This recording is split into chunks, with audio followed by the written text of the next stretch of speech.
श्री राम जय जय राम।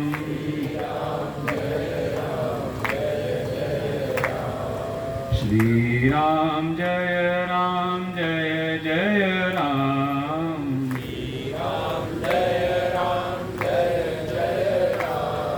श्री राम जय जय राम।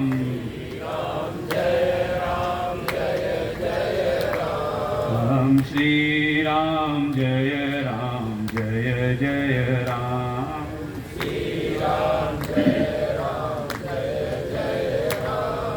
श्री राम जय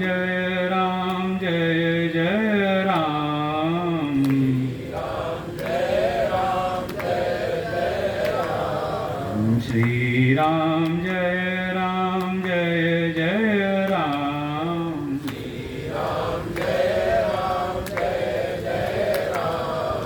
श्री राम जय जय राम। श्री राम जय जय राम।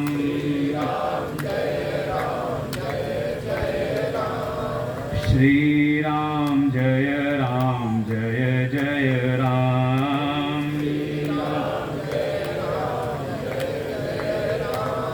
प्रेम से बोल सच्चिदानंद भगवान की, वृंदावन बिहारी लाल की, राजा रामचंद्र भगवान की, श्री सद्गुरुदेव भगवान की, सत्य सनातन वैदिक धर्म की।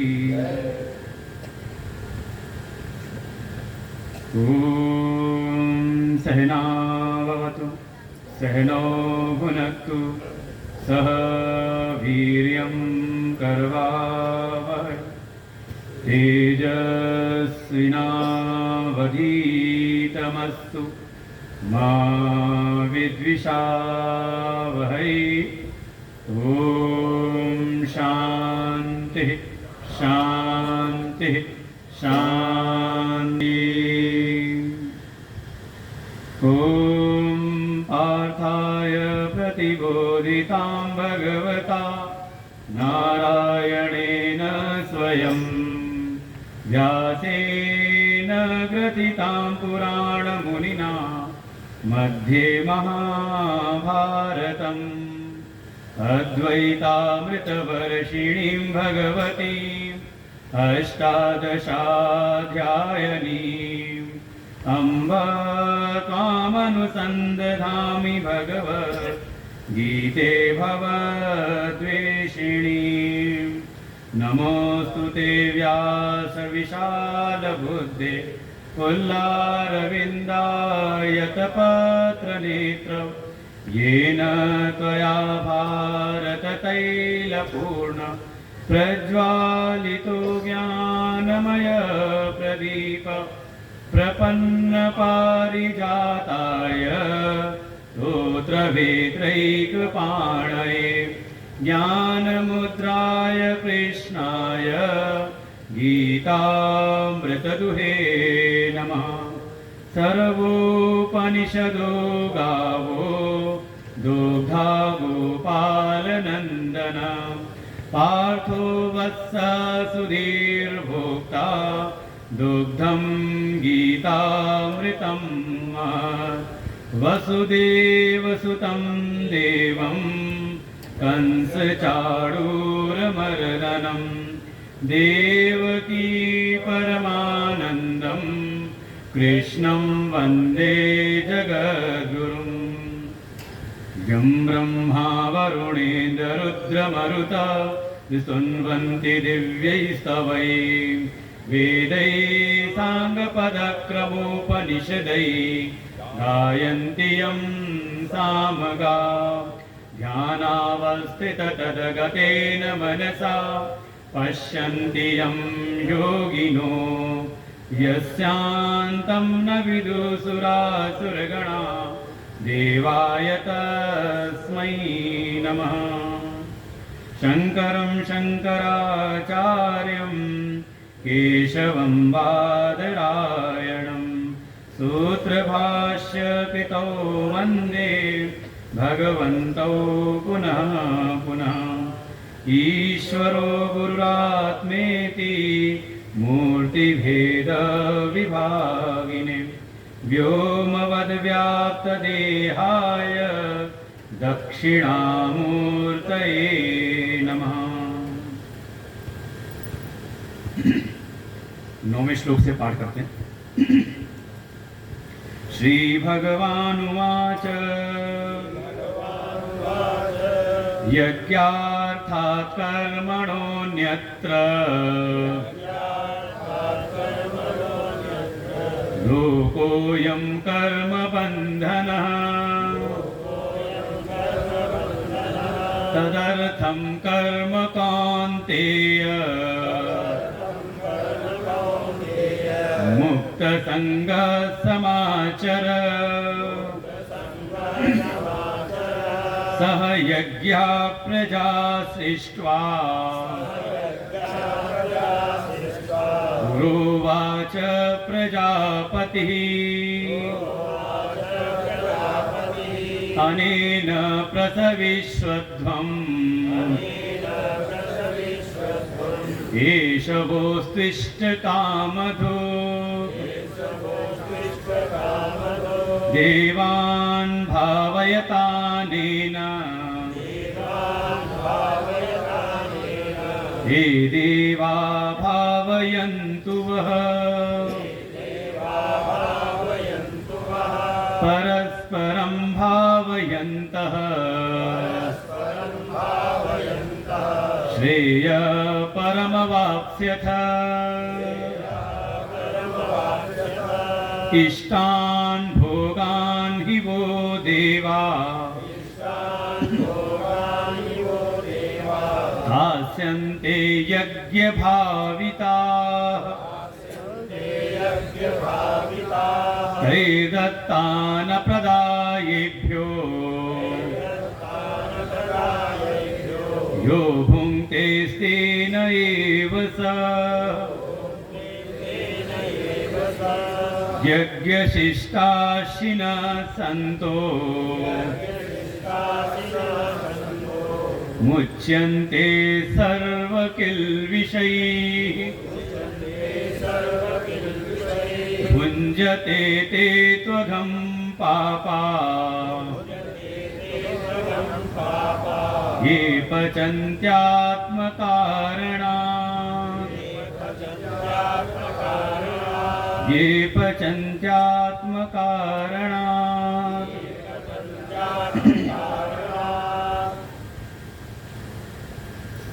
आनंद कंद सच्चिदानंद परम पुरुषोत्तम भगवान श्री कृष्ण जी के चरणों में कोटशः नमन। परमात्मा के भिन्न स्वरूप प्रातः स्मरणीय परम श्रद्धेय परम वंदनीय अनंत श्री भूषित महामंडलेश्वर श्री सद्गुरुदेव भगवान के चरणों में कोटशः नमन। व्यासपीठ पर विराजमान परम श्रद्धेय परम आदरणीय उस गुरुदेव भगवान के ही परम कृपा पात्र संत श्री प्रमोदास जी महाराज जी के चरणों में कोटशः नमन। समुपस्थित भगवत स्वरूप संत चरण समस्त भगवत भक्त श्रद्धा भक्ति स्वरूपणी मातृ शक्ति।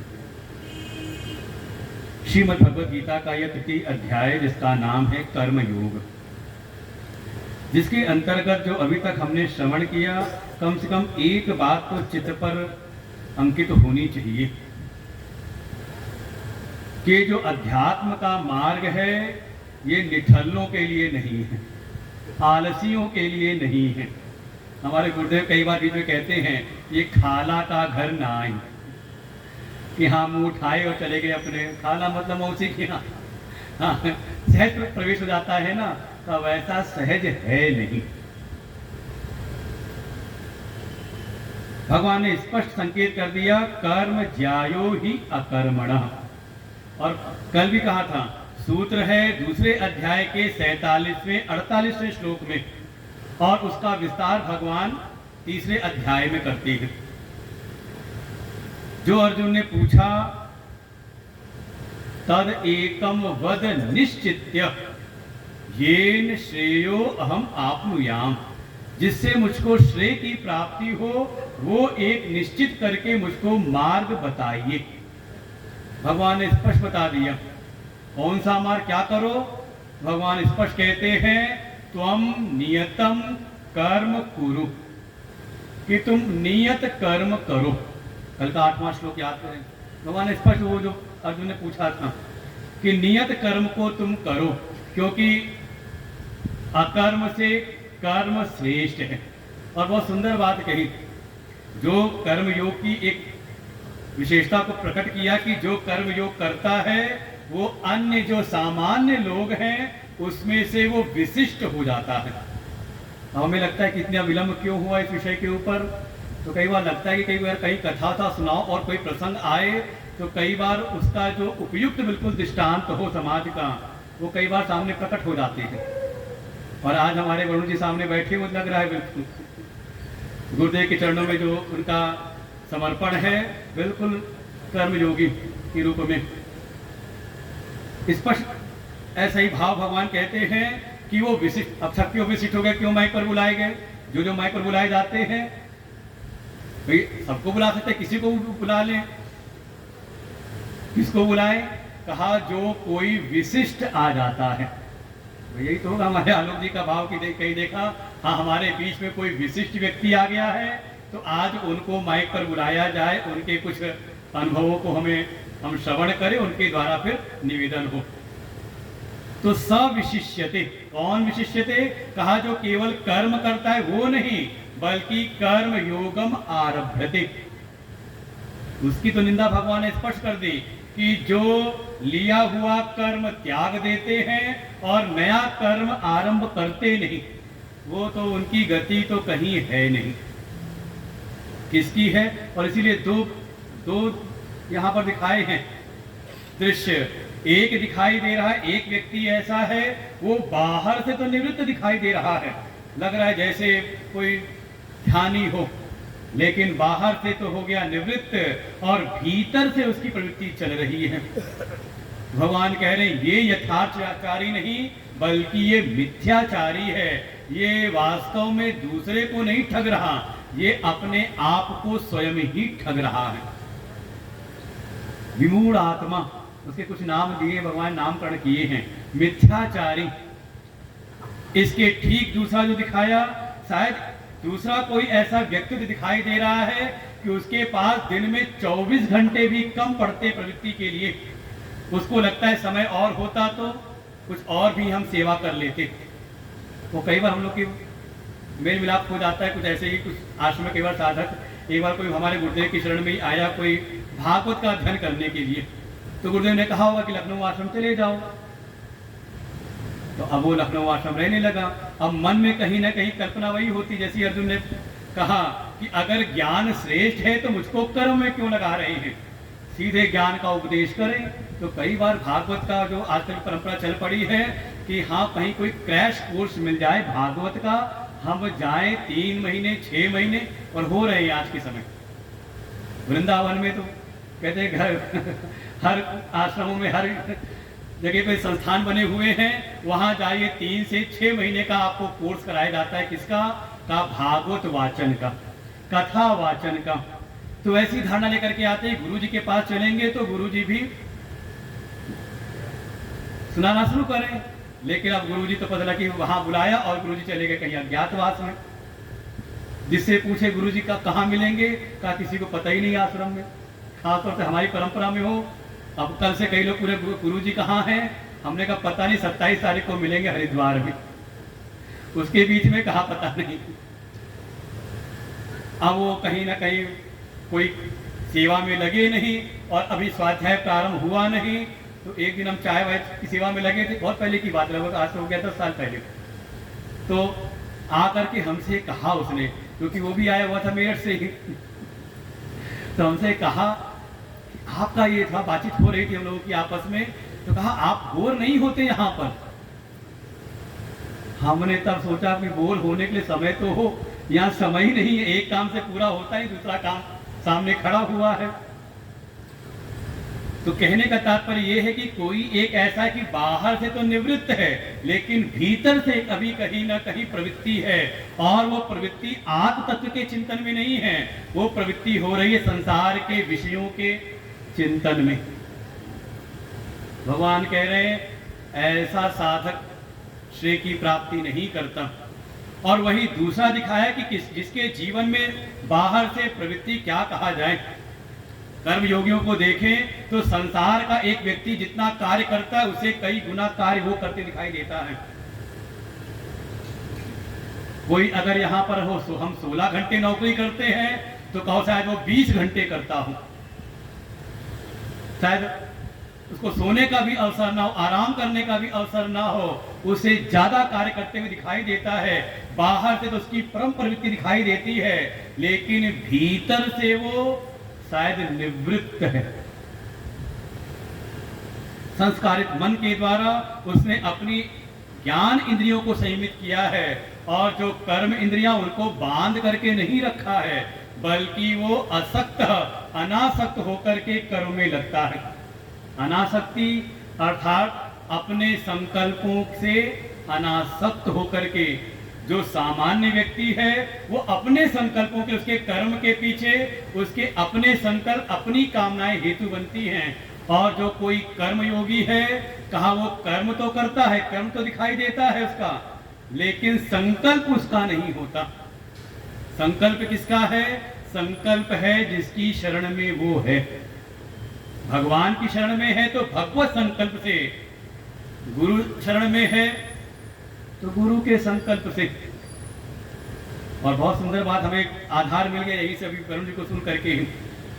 धर्म की जो उन्होंने व्याख्या की कि कैसे धर्म के कार्य के लिए अगर अपनी पहचान खुल भी जाए, चाहे अपने जीवन में संकट आ जाए तो भी कोई परवाह नहीं, लेकिन धर्म की रक्षा होनी चाहिए। और जैसे कल कहा यज्ञार्थात् अर्थात ईश्वर अर्पण भाव से कर्म करें, तो कम से कम हमारे भीतर जीवन में ये विचार तो हो कि अगर हमारे जीवन में प्रवृत्ति है तो वो ईश्वरीय संकल्प के लिए कितनी हो रही है। वो जो हमारे सारे कर्म हैं क्या केवल अपने भोग के लिए हैं? तो अगर अपने भोग के लिए हैं केवल, तो हम सामान्य स्थिति में हैं, अभी हम कर्मी हैं, कर्म योगी नहीं हैं। तो कैसे करें? तो स्पष्ट कहते तदर्थम अर्थात यज्ञार्थम, और यज्ञ माने तो भगवान भास्कर स्पष्ट कहा यज्ञो वही विष्णु, विष्णु माने कहा जो सर्वव्यापक तत्व है। भाई सारा जगत जब आप कह रहे कि उन्हीं से उत्पन्न है, तो सारा जगत है क्या? उन्हीं का स्वरूप है। जगत ईषधि युक्त सेवनम, ऐसे अपने व्यष्टि संकल्पों को हम समष्टि के संकल्पों के लिए जब अर्पित करते हैं तो हो जाते हैं कर्म योगी। और देखिए जैसे ये भाव होगा तो आपकी प्रवृत्ति बढ़ जाएगी। और ना हो तो इस समय हमारे दो बड़े आदर्श महापुरुष हैं, एक हमारे प्रदेश की सत्ता संभाल रहे हैं और दूसरे हमारे केंद्र की सत्ता संभाल रहे हैं। दोनों की देखिए प्रवृत्ति कितनी है। जो साथ में रहने वाले हैं बताते हैं कोई 4 बजे जग जा रहा है तो कोई 3 बजे जग जा रहा है, और सोने का कोई ठिकाना नहीं कि कब सो रही है, ऐसा कोई है। और अगर ईश्वरी कार्य के लिए हमें अपने संकल्पों को अर्पित करना है तो थोड़ा विचार भी करें तो ईश्वरी कार्य कौन सी है। तो आप जगह जगह पर आप अगर देखोगे भगवान के लिए इस संसार में कोई भी कार्य ऐसा नहीं कि उनको बड़ा उसके लिए प्रयास करना पड़े। बिना आयास प्रयास के वो कुछ भी कर सकते हैं। कर्तुम शक्यम अकर्तुम शक्यम अन्यथा वा कर्तुम शक्यम।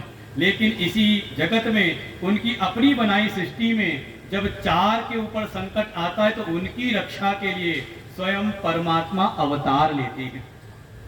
किसकी किसकी रक्षा के लिए? तो कहा विप्र धेनु सुर संत हित लीन मनुज अवतार। किनके लिए? कहा इन 4 के लिए। जहां वेद पाठी ब्राह्मणों की सेवा होती हो, जहां वेद पठन पाठन कर रहे हो ब्राह्मण ऐसे हो, उनकी सेवा कहीं हो रही हो, उस पर भगवान की कृपा होती है।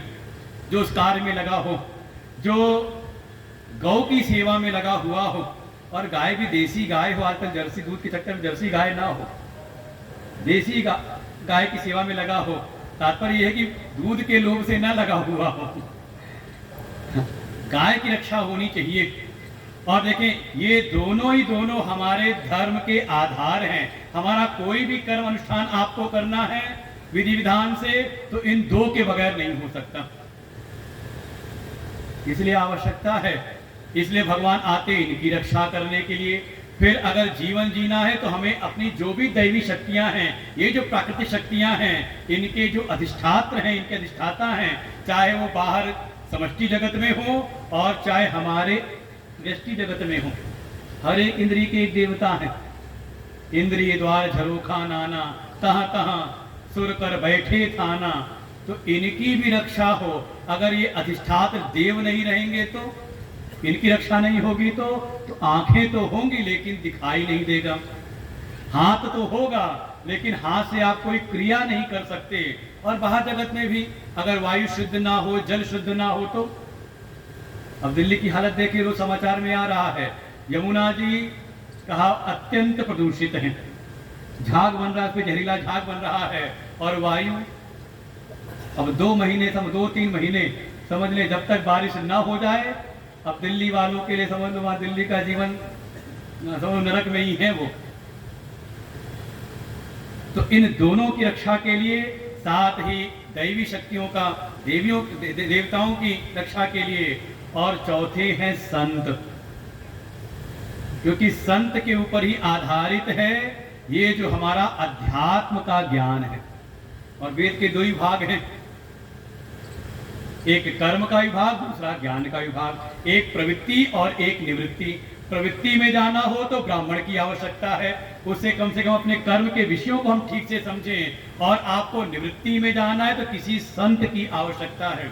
और जो कोई मनमाने ढंग से चला जाए तो उसकी निवृत्ति ठीक प्रकार से सदती नहीं, बल्कि जंगल में जा करके वो पुनः प्रवृत्ति में चला जाता है। उधर तो जंगल में जाके फिर वहां पर कुछ आलिशान मकान बनाने की उसमें लग जाए। जैसे कल कथा हमने संकेत किया भरत की कथा का, इसलिए दोनों की। तो इन 4 कार्यों में जिसका सहयोग लग रहा हो, जिसका अंश अर्पण हो रहा हो, तो समझ लो उसके जीवन में कुछ अंश में यज्ञात भाव से कर्म हो रहे हैं, ईश्वरार्पित भाव से कर्म हो रहे हैं। और इसके लिए तो हम कह सकते हैं इस लखनऊ महानगर में शायद हमारे वेदांत सत्संग आश्रम, जो हमारे गुरुदेव के द्वारा स्थापित जो आश्रम है, देखिए ये चारों प्रकल्प वहां पर सुनियोजित प्रकार से, अच्छी प्रकार से, सम्यक प्रकार से चल रही है।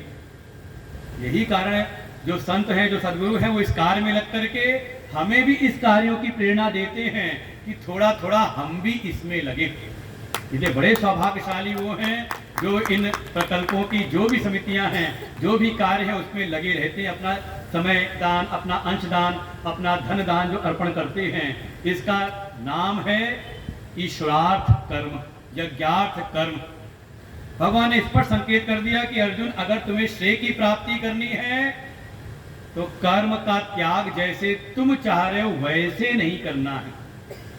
अभी वो स्थिति नहीं आई है, इसलिए जब तक वो स्थिति नहीं आई है तब तक अपने नियत कर्म जो हैं तुम उनको करते रहो। क्योंकि अगर नहीं करोगे तो वो जो आध्यात्मिक बात है कि हाँ जीव की गति हो आत्मा तक, परमात्मा तक, वो तो दूर की बात है, ये शरीर की यात्रा भी आपकी ठीक से नहीं चलेगी। तो करना कैसे है? तो जो भगवान ने एक प्रकार से प्रतिज्ञा यहाँ पर स्थापित की, ठीक है, जो बात एक मन के अंदर संदेह है कि कर्म से ही इस लोक में कर्म बंधन प्राप्त होता है, कर्मणा अयम लोका कर्म बंधना। लेकिन कौन से कर्म? कहा जो यज्ञात कर्म से अन्यत्र, इनसे अन्य जो कर्म है इनके द्वारा।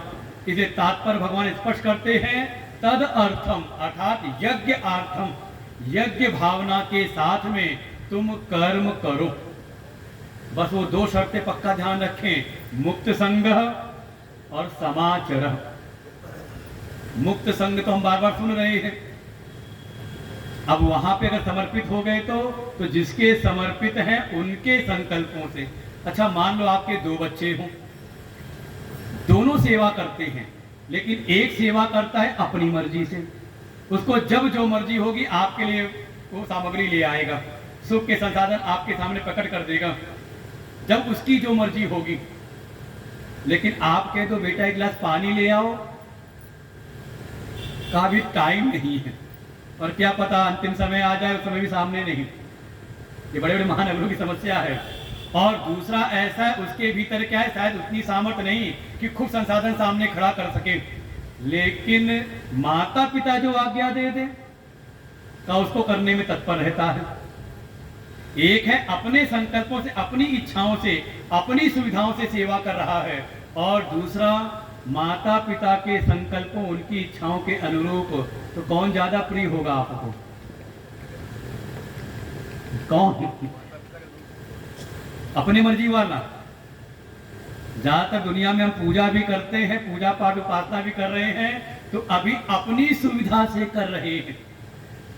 जब समय हो तो जा चले गए सेवा करने के लिए, जब हमारे पास मर्जी हुई तो हमने कुछ अर्पण कर दिया। तो कहा ऐसे नहीं, ये कौन हो गए? कहा अभी ये आसक्त होकर के कर रहे हैं। करना कैसे? कहा मुक्त संग, अपने संकल्पों से मुक्त होकर के। अब जीवन में अपना अगर एजेंडा बना करके हम जी रहे हैं अभी, तो अभी मुक्त संग नहीं हुए हैं। और दूसरा कहा समाचर, क्योंकि भगवान जानते हैं, अंतर्यामी हैं, कि जैसे ही कहीं मन के भीतर आ जाए कि अपने लिए नहीं दूसरे के लिए करना है, तो थोड़ा मन के भीतर लापरवाही आ जाती है, और नहीं तो कहीं ना कहीं संकीर्णता आ जाती है। अपने लिए करना हो तो परम उदार, और किसी और के लिए करना हो तो हो जाते हैं संकीर्ण। भगवान कह रहे हैं ऐसा नहीं, कर्म योगी वो हो जाएगा अगर यज्ञार्थ है तो भावना वहां पर भी ऐसी रहे, जैसा आप अपने लिए चाह रहे थे वैसा ही आप अपने पूज्य के लिए भी करें, तब होगा ये यज्ञार्थ। हमें कह सकते हैं क्या बात है, नाम तो लेना ही पड़ेगा। हमारे गुरु जी हैं, गाड़ी भी देनी है तो का जिसमें खुद बैठना उससे भी बढ़िया गाड़ी में, बिल्कुल यही है। इसलिए मैंने कहा कुछ आज विषय ऐसे थे कि लगता है कि सामने भगवान ने स्पष्ट दृष्टांत सामने प्रस्तुत कर दिया है। ये नहीं कि हाँ काम चलाओ हो जाए, काम चलाओ नहीं, क्योंकि पहले कहा था अब जो कर्म कर रहे हैं वो कर्म है अपने उद्धार के लिए, अपने कल्याण के लिए है। इसमें सामने वाले पर हम कोई आभार नहीं लाद रहे, उनको तो कोई आवश्यकता नहीं, आवश्यकता ये हमारी है।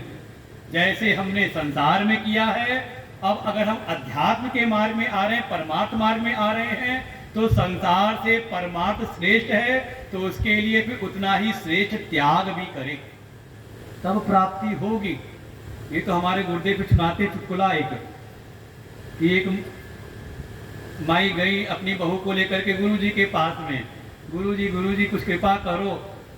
हाँ, रास्ते से कुछ फल फूल भी लेकर के गई थी, और जब ठेले पर गई तो पूछा उसने ये केले कैसे दिए, तो उसने बताया ये 100 रुपए दर्जन है, ये 70 रुपए दर्जन है। किनारे कुछ और भी रखे थे, कुछ अलग करके छाड़ करके उसने, उसका मन रहा होगा कोई गाय वाय आएगी तो उसको डाल देंगे।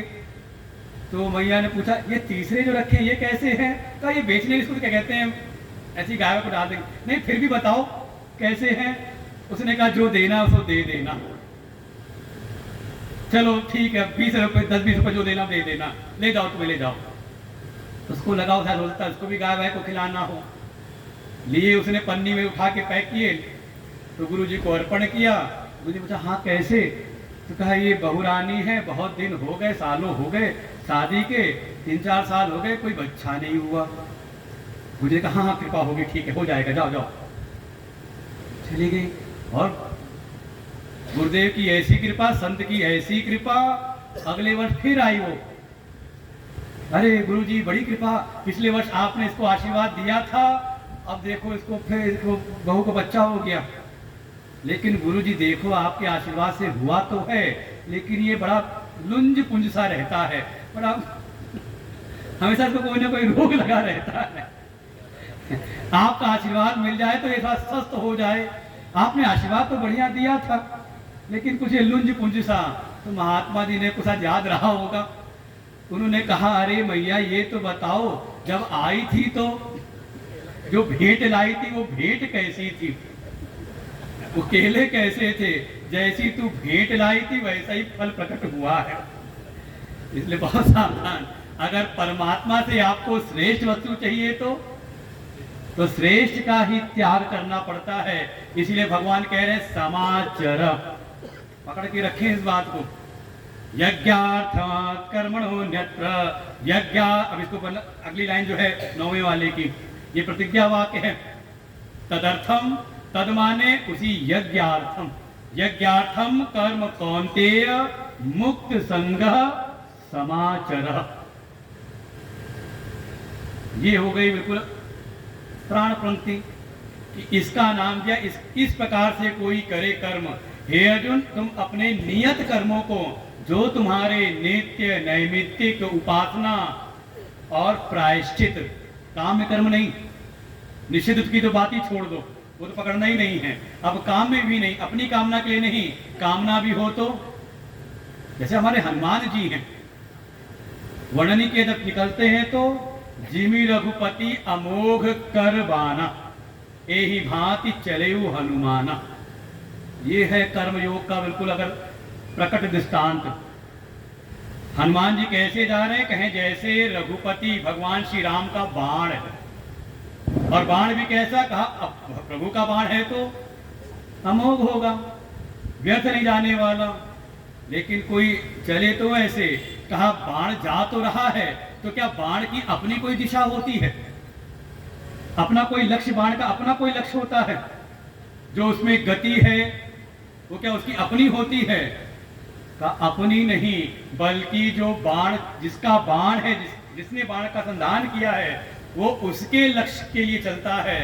हनुमान जी बिल्कुल इसीलिए प्रकट बिल्कुल कर्मयोगी हैं पक्के। चल रहे तो किस लिए? वो सूद पकड़ लिया उन्होंने, राम काज लगी, आदेश मिला था तब अवतारा, और उन्होंने क्या पकड़ा? राम काज लगी मम अवतारा। ये भाव भीतर आ जाए।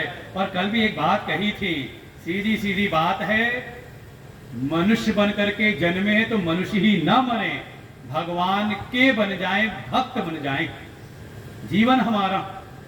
अच्छा, भक्त को कितनी देर के लिए भक्त रहना चाहिए? अभी प्रसन्न भगवान इसको जब उपसंहार करेंगे इसलिए तो वहां पर शब्द एक और शब्द जोड़ देंगे, सततम। तो कोई अगर भक्त बने तो कितनी देर के लिए? जितनी देर के लिए मंदिर में बैठा है, जितनी देर के लिए आश्रम में गया हुआ है, जितनी देर गुरु जी के पास बैठा हुआ है, जितनी देर सत्संग में बैठा है। और यहां से निकलते ही बाहर अनिल जी कह रहे थे, चप्पल आप लोग पंडाल के बाहर ही उतार दीजिएगा, बाहर की चिंता मत करिएगा। हमें लगा कोई ऐसा भी आता है क्या सत्संग में कि अंदर तो हमने सत्संग सुना और बाहर जाते ही छांटो कोई बढ़िया वाली। ऐसा तो कोई नहीं है ना। यहां भी अगर सत्संगी हैं तो बाहर जाकर के भी कौन है? सत्संगी हैं, भगवान के भक्त हैं। ऐसा जीवन हो जाए तो कहते हैं वो हो गया उसका जीवन यज्ञार्थ जीवन। तो मन के भीतर आया तो अच्छा ये कुछ नया काम करना है लगता है। भगवान कह रहे नया काम नहीं है, ये कुछ अलग से कुछ नहीं करना है। ये तो तुम्हारे भीतर कहते कि अंतर्निहित तुम्हारा स्वभाव बना करके प्रजापति ने भेजा है। दुनिया में जो तुम कर रहे हो वो अलग तरह से कर रहे हो, अपनी मर्जी से, इसलिए समस्याएं आ रही हैं। 10वां श्लोक पढ़ते हैं। सह यज्ञ प्रजा सृष्ट्वा पुरोवाच प्रजापति अनेन प्रसविष्वध्वम् एषवोत्तिष्ठ कामधो देवान् भावयतानेन हे देवा भावयन्तु वः परस्परं भावयन्तः श्रेयः परमवाप्स्यथ। अर्जुन ने पूछा था येन श्रेयो अहम आपनुयाम, येन अहम श्रेय आपनुयाम। भगवान कह रहे हैं परम श्रेय वाप्स्यथ। जैसे रामायण में आता है, देवर्षि नारद ने कहा जय विधि होई नाथ हित मोरा। भगवान चिंता ना करो, जय विधि हुई ये परम हित। भगवान बिल्कुल उपकारी है, आप आओ तो उनकी शरण में। भगवान कहते श्रेय नहीं बल्कि परम श्रेय दूंगा। और देखिए धर्म की यही महिमा है धर्म की। कोई धर्म का अनुशीलन करे तो ऐसा नहीं केवल मुक्ति का मार्ग प्रशस्त होता है, बल्कि साथ ही साथ प्राणिनाम साक्षात अभ्युदय। और फिर निश्रेयस यश सिद्धि यश धर्म, साथ ही साथ उसका ये अभ्युदय भी कराता है धर्म। भगवान वही कह रहे हैं, ये जो यज्ञ की भावना जो मैं कह रहा हूं ना, ये कोई नया कार्य नहीं है, ये तो तुम्हारा स्वाभाविक कार्य था, तुम अस्वाभाविक कार्य में लग गए हो। कैसे? कहा जब ये प्रजापति जो प्रजाओं को रचने वाले हैं, पुराणों की भाषा में समझे तो ब्रह्मा जी हैं, जब ये ब्रह्मा जी प्रजाओं को रच रहे थे, प्रजा सृष्टवा, तो कैसे रच रहे थे? तो उसमें एक इनबिल्ट सॉफ्टवेयर डालते जा रहे थे। भाई अब कोई मशीन बनाई है तो जब जाएगी तो काम कैसे करेगी? तो हार्डवेयर में सॉफ्टवेयर भी होना चाहिए ना काम करने के लिए। भाई आप लैपटॉप लेके आओ तो उसे पड़ा रहता है ना, विंडो पड़ी रहती है। नहीं मोबाइल में एंड्रॉइड पड़ा हुआ है, iOS पड़ा हुआ है, उसका सॉफ्टवेयर पड़ा हुआ है तो काम करेगा ना। फिर आप अपनी मर्जी से जितने चाहे उसमें सॉफ्टवेयर और डाल दो, और देखें जो आया हुआ है उससे समस्या कम होती है। समस्या कहाँ होती है? तुम्हारा काम सुलभ करता है। और जब उसमें हम कबाड़ा इकट्ठा कर लेते हैं तो वायरस पैदा होता है तो कहीं ना कहीं वायरस, उसी में कोई वायरस भी आ जाता है और साथ ही फोन को कर देता है ढीला। जो काम आपका सेकंडों में होना चाहिए उसमें शायद मिनटों लगते हैं। ऐसे ही ब्रह्मा जी ने बनाया था कि हम इस मनुष्य शरीर को पा करके इसी जन्म में मुक्ति प्राप्त कर लें, लेकिन जब कबाड़ा इकट्ठा करने लगे, बाहर के सॉफ्टवेयर डालने लगे तो उसी में कुछ वायरस भी आ जाते हैं, कामनाओं का, क्रोध का, लोभ का, मोह का, मद का, मात्सर्य का, अहंकार का, अभिमान का, और परिणाम कहा जो इसी जन्म में होने वाली सिद्धि थी वो होती फिर कई जन्मों में। इसीलिए भगवान कह रहे हैं जब प्रजाओं को हम सबको जब उन्होंने रचा तो हमारी उत्पत्ति की, तो कैसे की? तो कहा सह यज्ञाः, यज्ञ की भावना के साथ में हमारी रचना की, प्रजाओं की सृष्टि की। और रचना करके सबसे कहा उवाच, पुरोवाच, शुरू से ही कहा, सृष्टि के आदि से ही कहा। क्या कहा? अनेन प्रसविष्वध्वम, हे मेरी प्रजाओं अब तुम सबके सब प्रसव को प्राप्त हो, अर्थात अपनी वृद्धि करो। भाई संसार में जा रहे तो किस लिए जा रहे हो? अब मान लो अगर मनुष्य के जीवन में आ गए, जैसे मान लो किसी ने बड़ा संघर्ष किया और आ करके गांव के जीवन से, ग्रामीण जीवन से संघर्ष करके वो आया शहर में, और शहर में उसने बढ़िया परिश्रम मेहनत करके बढ़िया घर परिवार सब बढ़िया तैयार कर दिया। तो कई बार कहता है अपने बच्चों से, ऐसा हम लोग को उपदेश मिला हुआ है पहले, आप लोग को भी कभी ना कभी मिला होगा, कि देखो हम तो आए थे केवल लोटा लेकर के, सत्तू लेकर के आए थे, लेकिन अब मैंने ये सब बना के रख दिया है, अब कम से कम इसको आगे लेकर के जाना, इसको बेच मत डालना, मतलब इसको नाश मत कर देना, है कि नहीं? तो ब्रह्मा जी भी कह रहे हैं अपनी प्रजाओं से, अब तुमको मैंने मनुष्य बना दिया है, अब क्या करो? कहा अब वृद्धि को प्राप्त करो, मनुष्यत्व से कम देवत्व की ओर आगे बढ़ो, और बढ़ते बढ़ते अपना परम कल्याण कर लो। मुख्य प्रसव की बात तो यही है। लेकिन अगर लौकिक दृष्टि से देखें तो जो भी तुम्हारा स्तर है, और कह सकते हैं अभी अगले अध्याय में जब आएगी वर्ण व्यवस्था, तो हमारी सनातन संस्कृति की वर्ण व्यवस्था है वो किसी को बाधित नहीं करती। वो ठीक है हमारे गुण कर्मों के आधार पर हमें एक परिस्थिति देती है, लेकिन उसमें भी आप अपना वर्धन कर सकते हो अपने गुण कर्मों के आधार पर, और ना करे तो हो सकता है भगवान अगले जन्म में फिर नीचे उठा के डाल दे। तो बिल्कुल हमने कहीं सुना, बड़ा अच्छा लगा, उन्होंने कहा कास्ट सिस्टम को समझाया कैसे, कहा ये ऐसी, देखो संसार की जो व्यवस्था है हमारे संविधान की, वो तो है जो पैदा हो गया वो वही रहेगा, लेकिन हमारी व्यवस्था में, जो भगवान की बनाई वर्ण व्यवस्था में है, यहाँ पर आपको स्वातंत्र है किसका? का रिकास्ट योर कास्ट, आप अपने आप को पुनः रिकास्ट कर सकते हो आगे। और ऐसे अनेकों अनेकों दिखाई देते हैं दृष्टांत, और हो सकता है ना करे तो शायद अगली बार फिर नीचे जाना पड़े। तो भगवान ब्रह्मा जी यही कह रहे हैं कि जिस स्थिति में आ गए हो उससे अपना नीचे पतन मत कराओ, बल्कि अपनी वृद्धि करो, अपने गुण धर्मों को बढ़ाते हुए वर्धन करो। और आधार किसको बनाओ? अनेन, अनेन अर्थात यज्ञेन, इस यज्ञ को ही तुम आधार बनाओ। क्यों? क्योंकि तुम्हारे लिए ये कामधेनु गौ दे रहा हूं। देखिए आज गाय से बात चली है तो आज गाय पे चलती रहेगी। हम सबको एक कामधेनु गौ दी है, जो यह समझना कि वो कामधेनु गौ वशिष्ठ जी के पास में थी। हम सबको वो समुद्र मंथन वाली जो गाय थी, महिमा क्या है उस कामधेनु गौ की? हर प्रकार की कामनाओं को वो पूर्ण कर सकती है। ऐसे ही ये कामधेनु गौ ब्रह्मा जी ने हम सबको प्रदान की है। क्या है वो कामधेनु गौ? कहा ये यज्ञ की भावना। ये जो यज्ञ है, कहा ये यज्ञ ही हमारे लिए वृद्धि को प्राप्त होने के लिए सबसे सुलभ साधन है, प्राप्त कर सकते हैं। तो यज्ञ माने, अब यज्ञ को विस्तार से समझना होगा तो फिर टू बी कंटिन्यूड होगा अगली बार, चौथा अध्याय, जहां 12 प्रकार के यज्ञों का वर्णन है। उसमें एक यज्ञ है, केवल वहां पर द्रव्य यज्ञ हम स्वाहा करते वही नहीं है, बल्कि वो यज्ञ भी है, द्रव्य यज्ञ। वास्तव में यज्ञ के भीतर एक स्वाहा का स्वर निहित है, अर्थात त्याग का स्वर।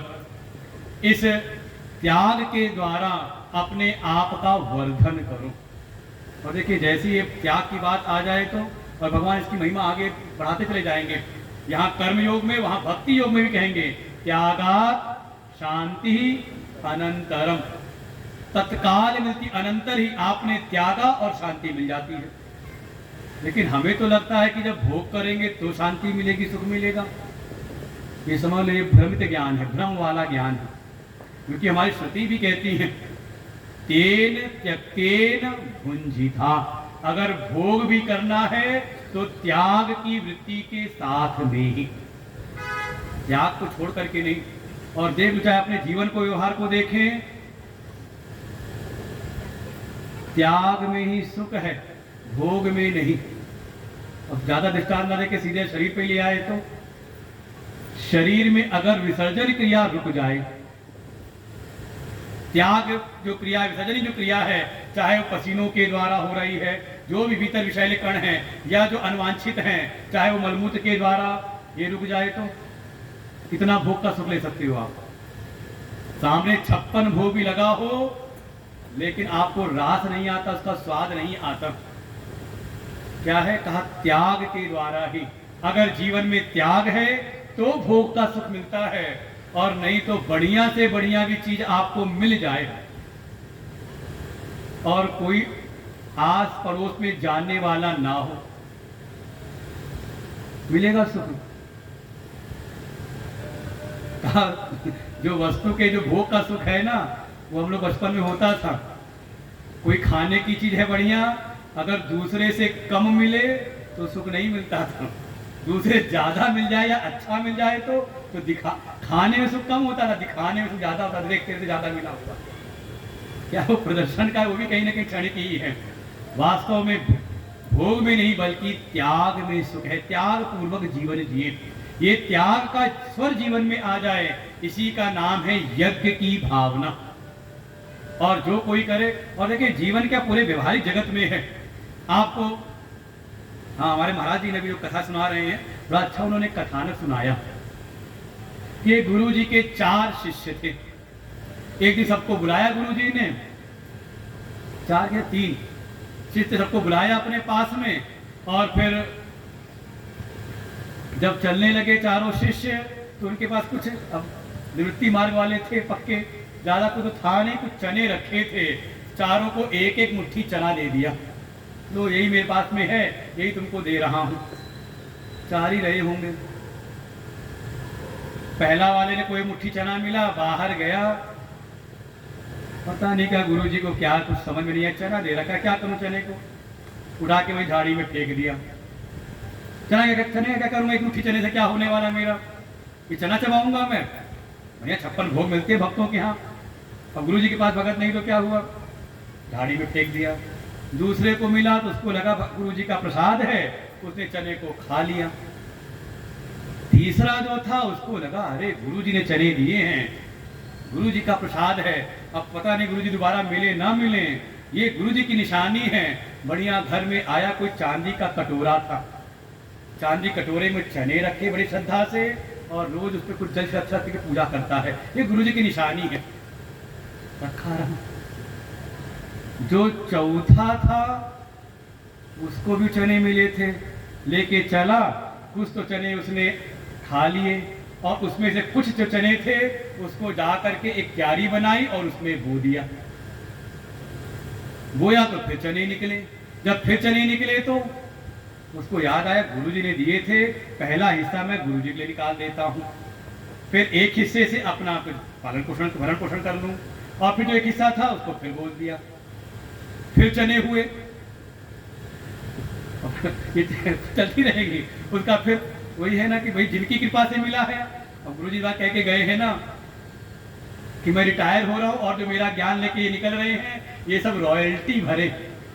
तो हम भी बता रहे हैं आप लोगों को कम से कम चढ़ावा ठीका चढ़ा देना, क्योंकि हमें रॉयल्टी भी देनी है।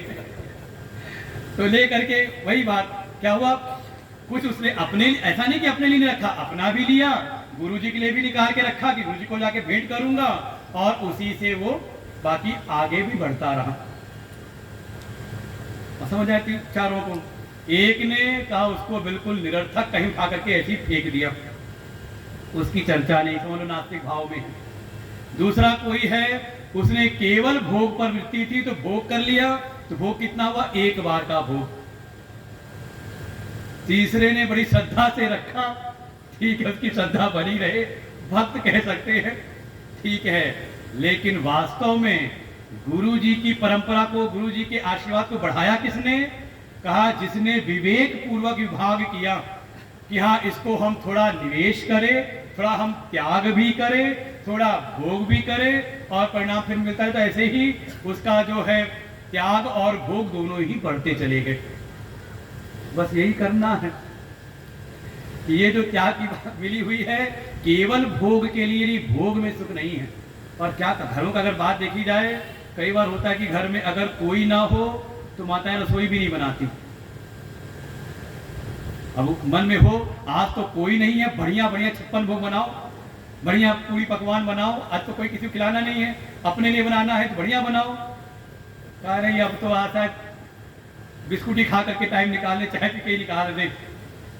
और नहीं तो एक बात रहती थी पहले, कोई बच्चा जब कोई लड़का जब लापरवाह होने लगे तो कहते इसका ब्याह कर दो, जब थोड़ी जिम्मेदारी जीवन में आएगी ना तो सुधर जाएगा। क्या हो रहा है, जब वो कहीं ना कहीं उसको कोई एक आधार दिखता है त्याग के लिए, तो उसको करने में सुख मिलता है, अपने लिए करने में बहुत देर तक सुख नहीं होता। तात्पर्य केवल यही है, ये जो मन के भीतर है कि भोग से सुख मिलेगा, ये वास्तव में भ्रामक स्थिति है। जो सुख की स्थिति है वो है केवल और केवल त्याग में।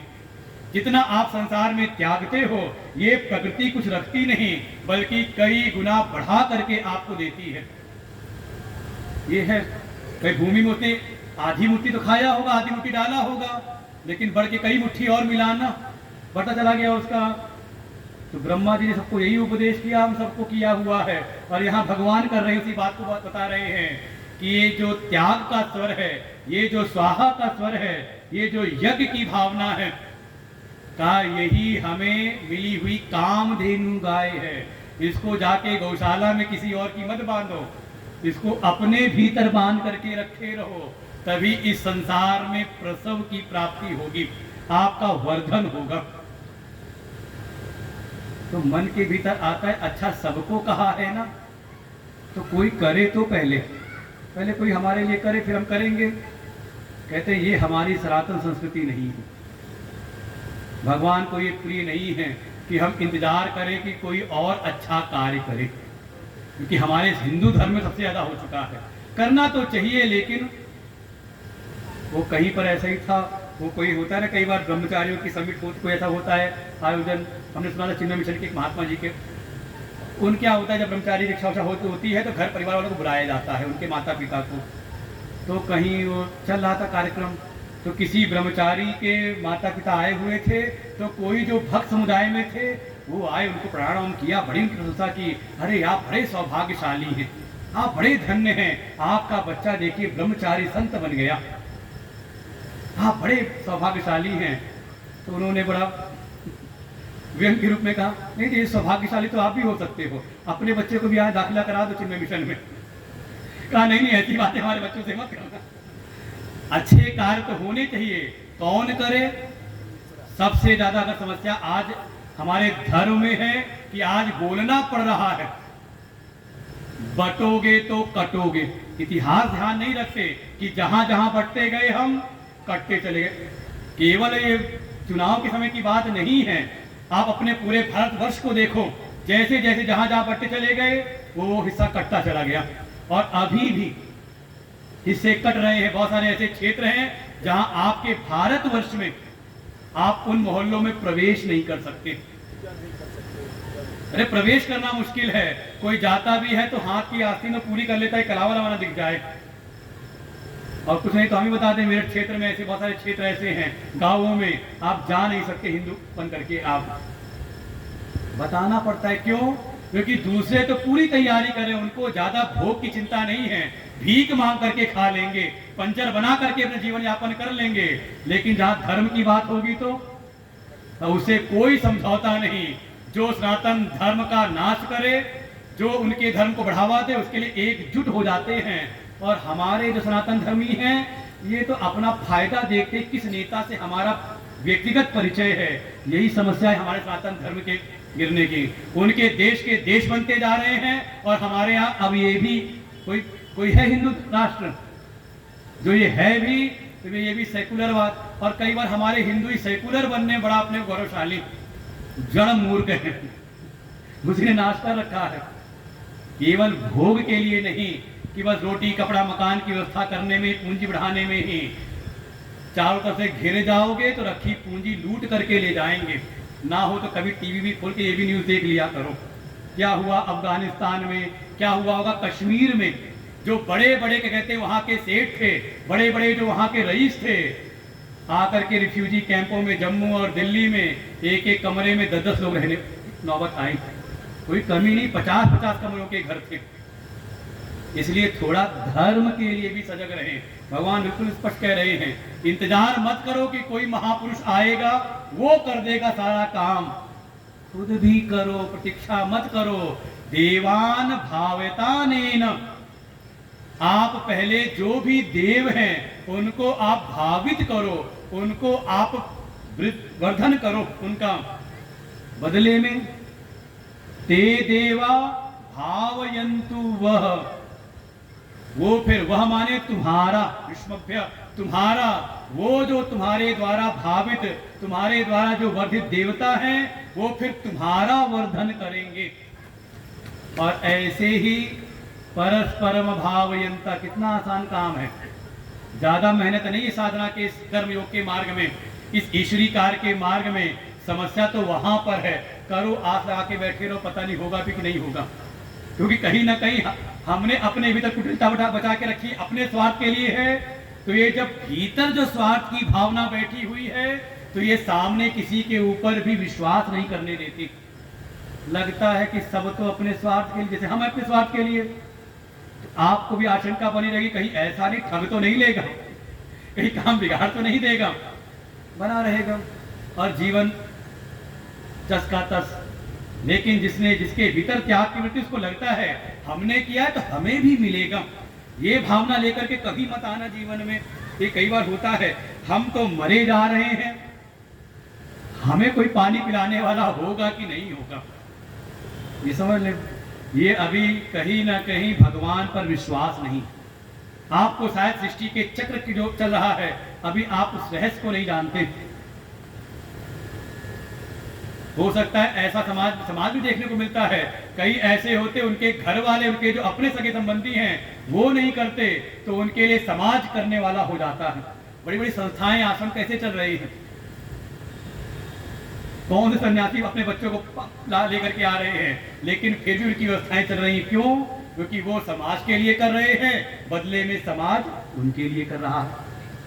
बस हमारी समस्या क्या है कि हम सोचते हैं कि हमने ए के लिए किया है तो ए क्यों नहीं करता, बी कर रहा है, उससे ज्यादा कर रहा है। जो आप अपेक्षा रखते हो उससे शायद ज्यादा कर रहा है, लेकिन मन में क्या आएगा, ये तो अपना रक्त संबंधी है ना, ये तो नौकर है कि नहीं स्थिति? समाज का कोई और कर रहा हो ना, नौकर ना हो, कहीं हमारे समाज के मोहल्ले कोई और कर रहा हो तो उसके प्रति भाव नहीं बनेगा। क्या बनेगा, ये क्यों नहीं कर रहा, और जीवन पर्यंत आस लगी रहती है, करता भी नहीं आगे में भी। भगवान कह रहे हैं आप करो, बाकी चिंता ना करो आगे की मिलेगा कि नहीं मिलेगा, अपने आप। और कम से कम देव भाव, देव शब्द लिया है तो किसके लिए करो, जो निकृष्ट है उनके लिए नहीं। और संसार की स्थिति तो ऐसी है, कोई भ्रष्ट हो जाए, दुष्ट मिल जाए, उसके लिए डर के मारे कर देते हैं। लेकिन कहीं अच्छे कार्य हो रहे हो तो वहां नहीं करते, वहां तो पहले अपने क्या कहते हैं, वो जो अपना प्रेम है पहले उस प्रेम पर कसेंगे कि ये गुरुजी ऐसे ऐसे काम करते कि नहीं, ये कार्य करते कि नहीं करते, इस आश्रम में ये वाला काम हो रहा है कि नहीं हो रहा, हमारे अनुसार कार्य हो रहा कि नहीं हो रहा। वहां नहीं, वहां तो कंडीशन अप्लाइड लेकर के जाएंगे अनेकों शर्तों के साथ में, और संसार में निकृष्ट जगहों पर लगे हुए हैं। वास्तव में यही है, जो आदरणीय हो, जो श्रद्धा का विषय बने, जो देव हो। अब इसी स्थिति में आप समझ लें, मातृ देवो भव, पितृ देवो भव, आचार्य देवो भव, ये हमारी श्रुति समझा रही है। देव कहाँ, अर्थात जिनसे भी आपने पाने की अपेक्षा कर रखी है, एक अपेक्षा बनती है ना। और देखिए हमारी सनातन संस्कृति यही है, जिससे भी कुछ अगर अर्जन की भावना बनती है, हमारी सनातन वैदिक संस्कृति में उसको देव मान लेते हैं, उसको भी पूजते हैं। नहीं करते? किसान हो तो अपने बैल को पूजता है, अपने हल को पूजता है। क्यों? ये रोजी सी चलने वाली है। आप चले जाओ कहीं किसी लोहार के यहाँ, चले जाओ किसी बढ़ई के यहाँ पर, आप तो अपना काम बताने में मशगूल हो, बिल्कुल खोए हुए हो, और अचानक आपका पैर लग गया उसके औजार पर। आप देखना बढ़िया बढ़ई वो होगा, उसकी भौहें चढ़ जाएंगी उसकी। महाबेवकूफ है, भले कुछ ना बोले, काम लेना है, लेकिन उसको लगेगा ये क्यों उठाएगा अपने औजार को। सनातनी हो तो, दूसरे की बात नहीं कह रहे। और सनातनी के हमने एक विधर्मी क्या देखा, कार मैकेनिक के यहाँ, वो समय ड्यूटी का समय पूरा हो गया तो बच्चा जा रहा था हाथ पैर धो करके, हम उसी समय पहुंच गए। हमने कहा ये अभी करा के ले गए थे, कुछ कमी रह गई इसमें, कुछ ठीक हुआ नहीं। उसे तुरंत बुलाया, मंगाया, उसे जो जा रहा था हाथ पैर धो करके लड़का, उसको बुलाया, वो औजार ले आओ, पाना ले आओ। तो उसने कुछ पाना ऐसे पकड़ा, ऐसे हाथ हो चुका था ना, कालिक ना लग जाए, कुछ लग ना जाए, ऐसे पकड़ करके लाया। उसने डांट दिया, ये रोजी है हमारी और तू उसके साथ ऐसा व्यवहार कर रहा है। अरे हाथ धोना होगा, हम 10 बार हाथ धो लेंगे। उसके भीतर है तो एक टैक्सी वाला ही बैठता है, पहली शुरुआत करता है तो पहले स्टीयरिंग को हम लोग पूछते हैं कि हाँ कम से कम ठीक ठाक चले, नहीं तो कम से कम कुछ नहीं तो विश्वकर्मा जयंती। क्या करें, अपने जितने भी यंत्र है, औजार है, सबको दे, क्योंकि इनसे हमें प्राप्त होना है। तो जिससे भी, जिसके प्रति भी ऐसा भाव हो तो पहले आप उसके लिए करिए, इंतजार मत करिए कि वो पहले करेंगे।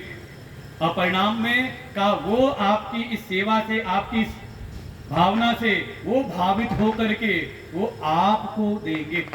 और ऐसे ही परस्परम भावयन्तः, ऐसी परस्पर भाव के साथ में आप परम श्रेय को प्राप्त कर लोगे। श्रेय नहीं, परम श्रेय।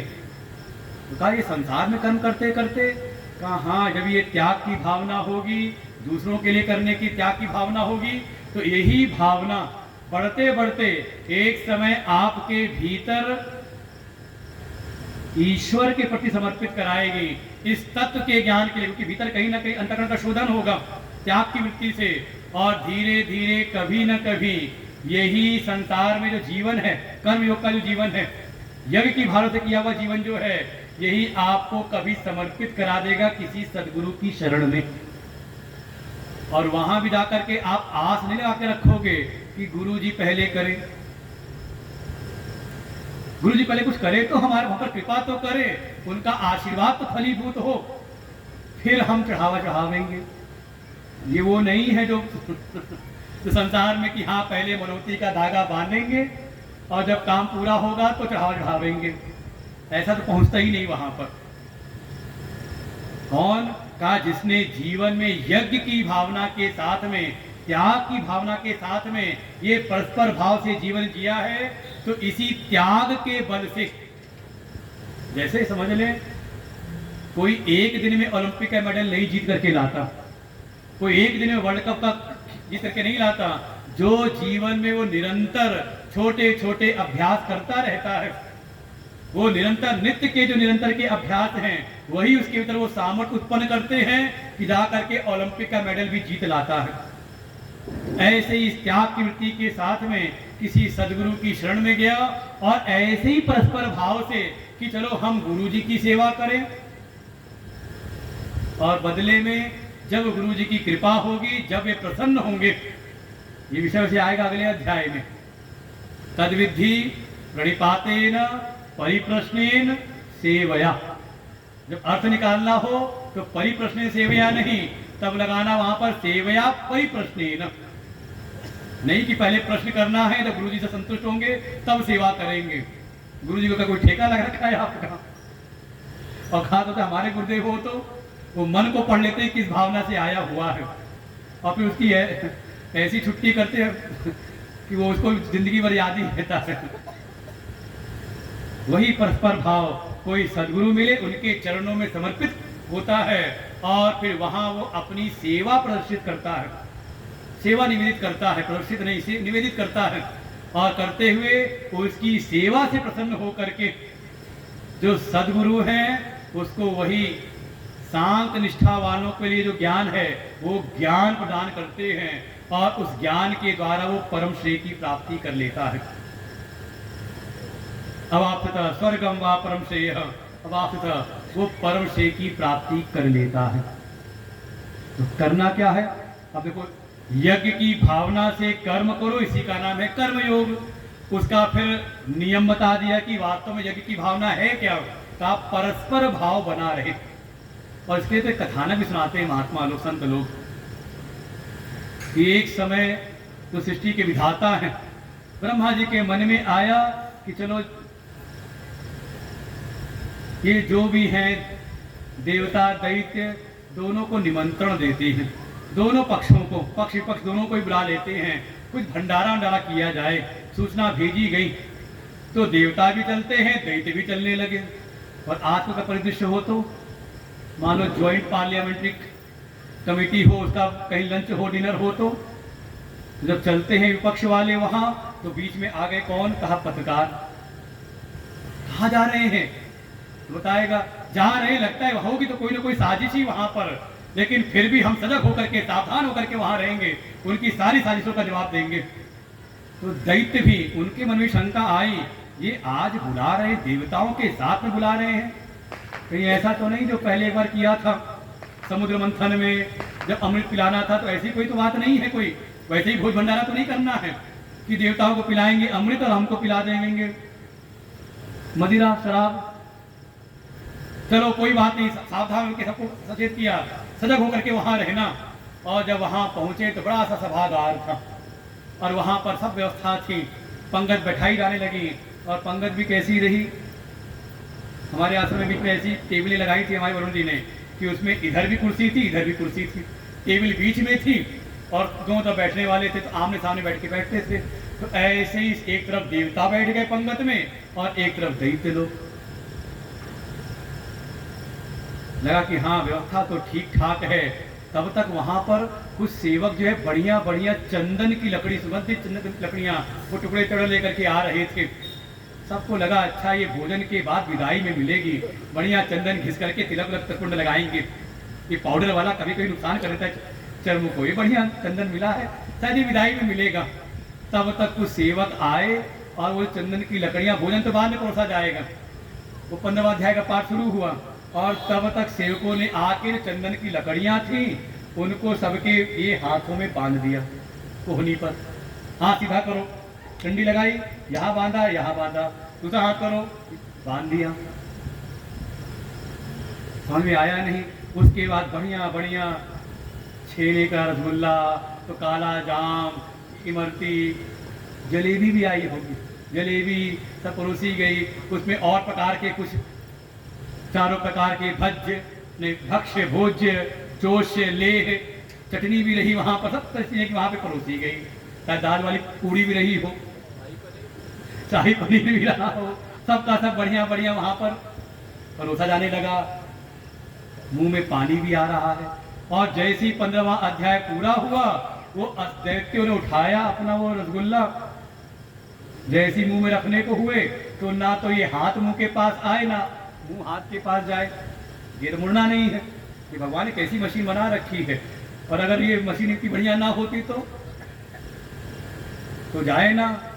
वो तो वहां पर हो हल्ला मच गया। हम तो कह रहे थे यहाँ पर कोई ना कोई साजिश ही होगी, ये हमारा तिरस्कार अपमान करने के लिए ही, खिलाने का भाव था नहीं। और वहां मुर्दाबाद मुर्दाबाद कर करके आजकल के पक्ष वाले रहे होंगे, हर चीज में मुर्दाबाद, साजिश ही साजिश है, कोई बात नहीं। वो वहां से चलने लगे। लेकिन चलते चलते कोई था, उसको लगा ये देवताओं का जो पंगत थी वहां तो कोई शोर शराबा हुआ नहीं, वहां क्या हो रहा है। तो एक गया, देखा, अरे यहाँ तो बड़ी शांति है, कोई कुछ बोल नहीं रहा, और बोल भी रहा है तो वो सामने से कह रहा है वो रसगुल्ला देना इस बात। वो कह रहा नहीं जलेबी खिलाना आपकी बात, खुद नहीं खा रहे। वो सामने से कह रहा है वो रसगुल्ला रखा है ना, वो इस बार देना। रसगुल्ला दिया, सामने ने रसगुल्ला खिलाया, उसको ले खा ले। उसने कहा नहीं मुझको एक बार पूरी खिला देना, मीठा ज्यादा हो गया है, ये नमकीन था खिला दो। उसने उठाया, उसको खिला दिया। और ऐसे ही एक दूसरे को खिलाते खिलाते सबने वो भंडारा छक लिया। क्या बढ़िया व्यवस्था कर रखी थी। और चलते चलते चंदन की लकड़ी भी मिल गई। चंदन की लकड़ी तो मिली मिली, साथ में बढ़िया भोजन करके सब निकले। क्या है ये? बस यही है, परस्परम भावयन्तः श्रेयः परम वाप्स्यथ। चंदन की लकड़ी शीतलता तो देगी, कब देगी? कहा जब ये परस्पर भाव से जीवन जीने लगोगे। अब देखिए हमारा पूरा जो पारिवारिक संरचना है, इसीलिए हमारी जो भारतीय संस्कृति, वैदिक संस्कृति है, उसमें परिवार की व्यवस्थाएं थी, अन्य जगह पर नहीं है। हमारे यहाँ वर्ण व्यवस्था है, अन्य जगह नहीं है। अन्य जगह तो हमारा देखा देखी, वहां के विदेशों में तो पता भी नहीं का असली हाँ किस कुल के हैं, किस गोत्र के हैं, हमको पता ही नहीं है।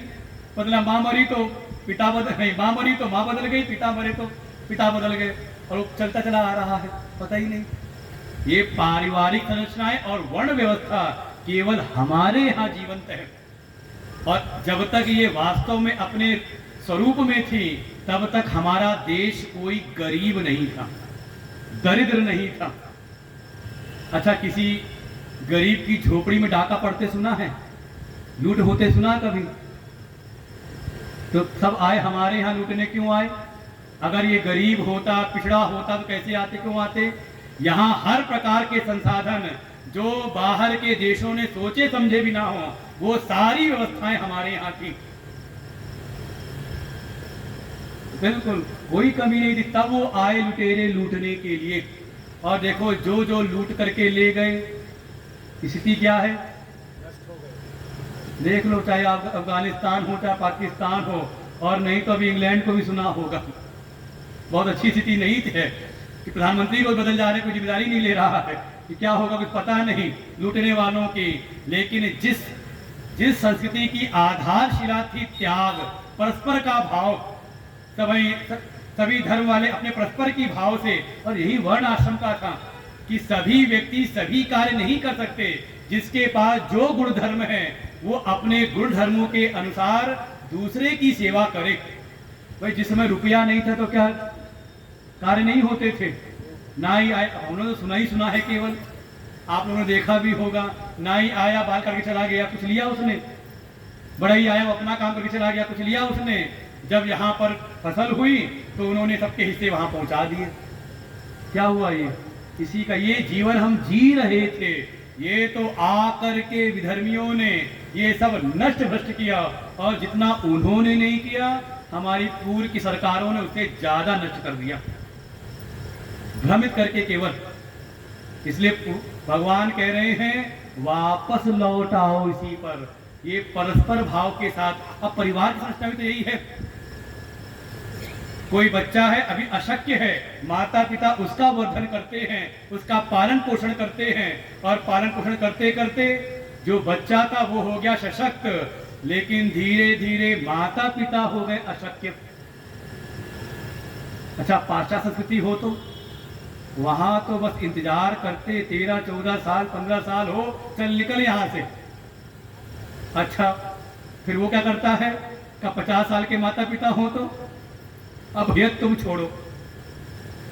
तो वहां पे शहर बना रखे, केवल ये कहते ना कि हमारे यहाँ तो 4 ही आश्रम थे, 5वें आश्रम का आविष्कार हमारे विदेशियों ने किया है, पाश्चात्य संस्कृति वालों ने किया है। कौन सा?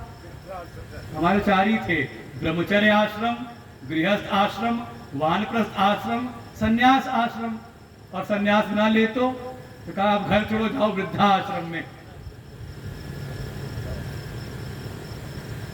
कहा ये परस्पर भाव के साथ में तब समाज एकजुट रहता था। अगर घर में एक आयोजन है, विवाह का आयोजन है, बताओ किसकी आवश्यकता नहीं है, कौन वहां पर श्रेष्ठ है और कौन वहां पर निकृष्ट है। वहां पर जो जिसको हम कहते हैं कि आजकल जिनका बड़ा है निकृष्ट है, का उनके उसका भी अधिकार होता था, अधिकार से मांगता था। झगड़े हो जाते थे कि नहीं हम भी करेंगे नहीं, जाओ ले जाओ अपनी बारात, हम जैबे नहीं करेंगे। था कि नहीं है सब? कैसे कह सकते हैं? कहा सब इसी का नाम था परस्पर भाव। और इस परस्पर भाव के साथ में इस लौकिक जगत में तो उसका वर्धन होता ही था, अभ्युदय की प्राप्ति, और इसी अभ्युदय के बल पर ही वो फिर परम श्रेय के लिए जो त्याग करना, उसके लिए भी अधिकारी हो जाता था। और उस त्याग की वृत्ति के साथ में ही का वो परम श्रेय का अधिकारी बनके परम श्रेय प्राप्त कर लेता था।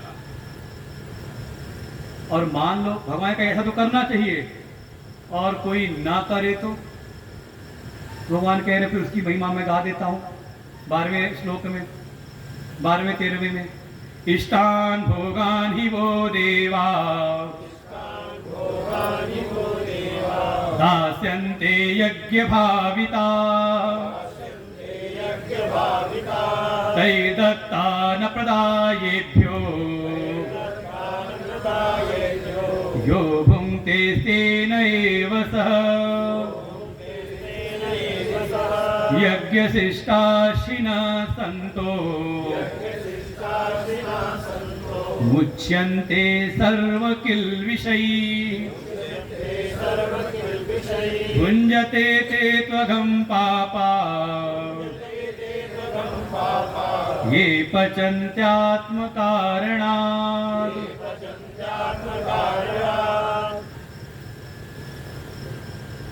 कहा वो जो देवता हैं, कौन से? वही कहा ना, परस्पर भाव से आप देवताओं का वर्धन करिए। इसी देखिए हमारे यहाँ कुछ ऋण थे, और उन ऋण के आधार पर ही 5 प्रकार के यज्ञ थे जीवन में।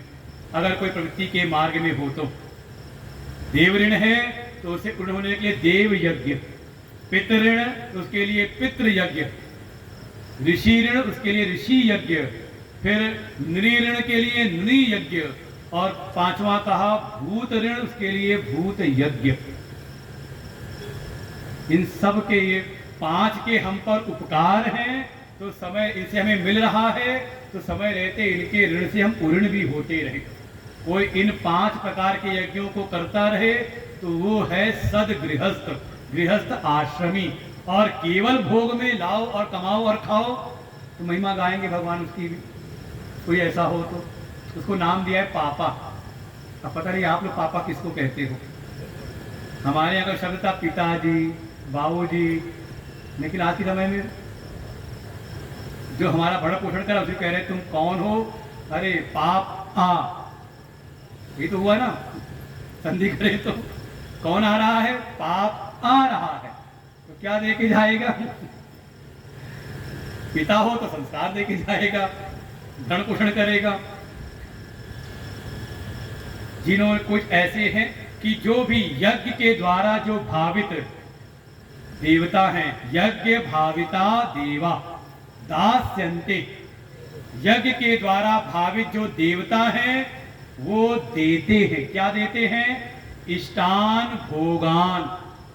किसको? तो कहा वो भगवान कह रहे हैं वो माने युष्मभ्य, तुमको, तुम सबको। वो जो यज्ञ के द्वारा कहा ना कि पहले तुम उनके लिए करो, बदले में आपके यज्ञ के द्वारा तृप्त होकर के, प्रफुल्लित होकर के, भावित होकर के वो देवता आपके जो भी इष्ट भोग है वो तुमको प्रदान करेंगे। और मिल ही रहा है। ये बढ़िया शरीर मिला किसकी कृपा से? कहा जो हमारे पितृ हैं उनकी कृपा से। फिर शरीर चल रहा है किससे? कहा जो प्राकृतिक शक्तियां हैं, आपने हवा बनाई, पानी बनाया, दूध बनाया, कुछ नहीं, सब मिल रहा है ना। ये कम से कम समझ लें। समझ में अगर बात आ जाए, ये जो मनुष्य है ये चयन करता नहीं है, इसको सामर्थ्य नहीं है। क्या है? केवल प्राप्त करता है, चयन करने की सामर्थ्य नहीं है। और सामर्थ्य आप में होती तो मोदी जी की जगह पे बैठे होते प्रधानमंत्री बन करके। इससे कम में कहा हमारा मन मानेगा। क्या है? जो भी अपने कर्मों के द्वारा जो हमें प्राप्त हो रहा है और जो भी हमें देवताओं की कृपा से मिल रहा है वो केवल हम प्राप्त करने वाले हैं। लेकिन उसमें भी जो हमें इष्ट भोग प्राप्त हो रहे हैं तो हमें क्या करना चाहिए? कम से कम जिनकी कृपा से मिल रहा है, जिनसे अगर एक मुट्ठी चना भी मिला है तो ध्यान रहे कि अपना भोग भी करना है, इसको बढ़ा करके उनको वापस भी करना है। अगली पंक्ति वही कह रही है, ये कोई नए जमाने का नहीं है कि ITR भरो। क्या है? इनकम टैक्स रिटर्न, ऐसी कुछ है ना। तुम्हारी गीता जी की तो कॉपी कर रखी है। भगवान कह रहे हैं तैर दत्तान, तैर देवई, देवताओं के द्वारा जो हमें दत्तान, जो उन्होंने दिया है, जो हमें प्राप्त हुआ है, प्राप्त तो कर लिया लेकिन बदले में रिटर्न नहीं किया तो अपदायेभ्यो, वापस बदले में कुछ अंश उनको नहीं दिया। वो चार इसलिए सुनाए थे चारों में, जो ना दे तो, रॉयल्टी ना भरे तो। जैसे आज के समाज में है, कमाई तो खूब करे लेकिन सरकार को कुछ बदले में ना दे तो फिर ED आएगी, इनकम टैक्स वालों की नजर आप पर बन जाएगी। वो तो इस संसार में है। भगवान कौन से? भगवान की भी एक तीसरी आंख है, वो फिर आपके ऊपर लगी रहती है। अच्छा, इसने सबसे लिया तो माता पिता की सेवा ली, लेकिन जब समय आया तो माता पिता की सेवा नहीं की। समाज से शिक्षा, सुरक्षा, सारी व्यवस्थाएं उसने ली तो, लेकिन सामर्थ्यवान होकर के समाज को नहीं दिया। देवताओं से सारे सब दैवी शक्तियां प्राप्त की उसने, लेकिन देना तो दूर, इन दैवी प्राकृतिक शक्तियों को और ज्यादा इसने दूषित किया, इनका दोहन किया।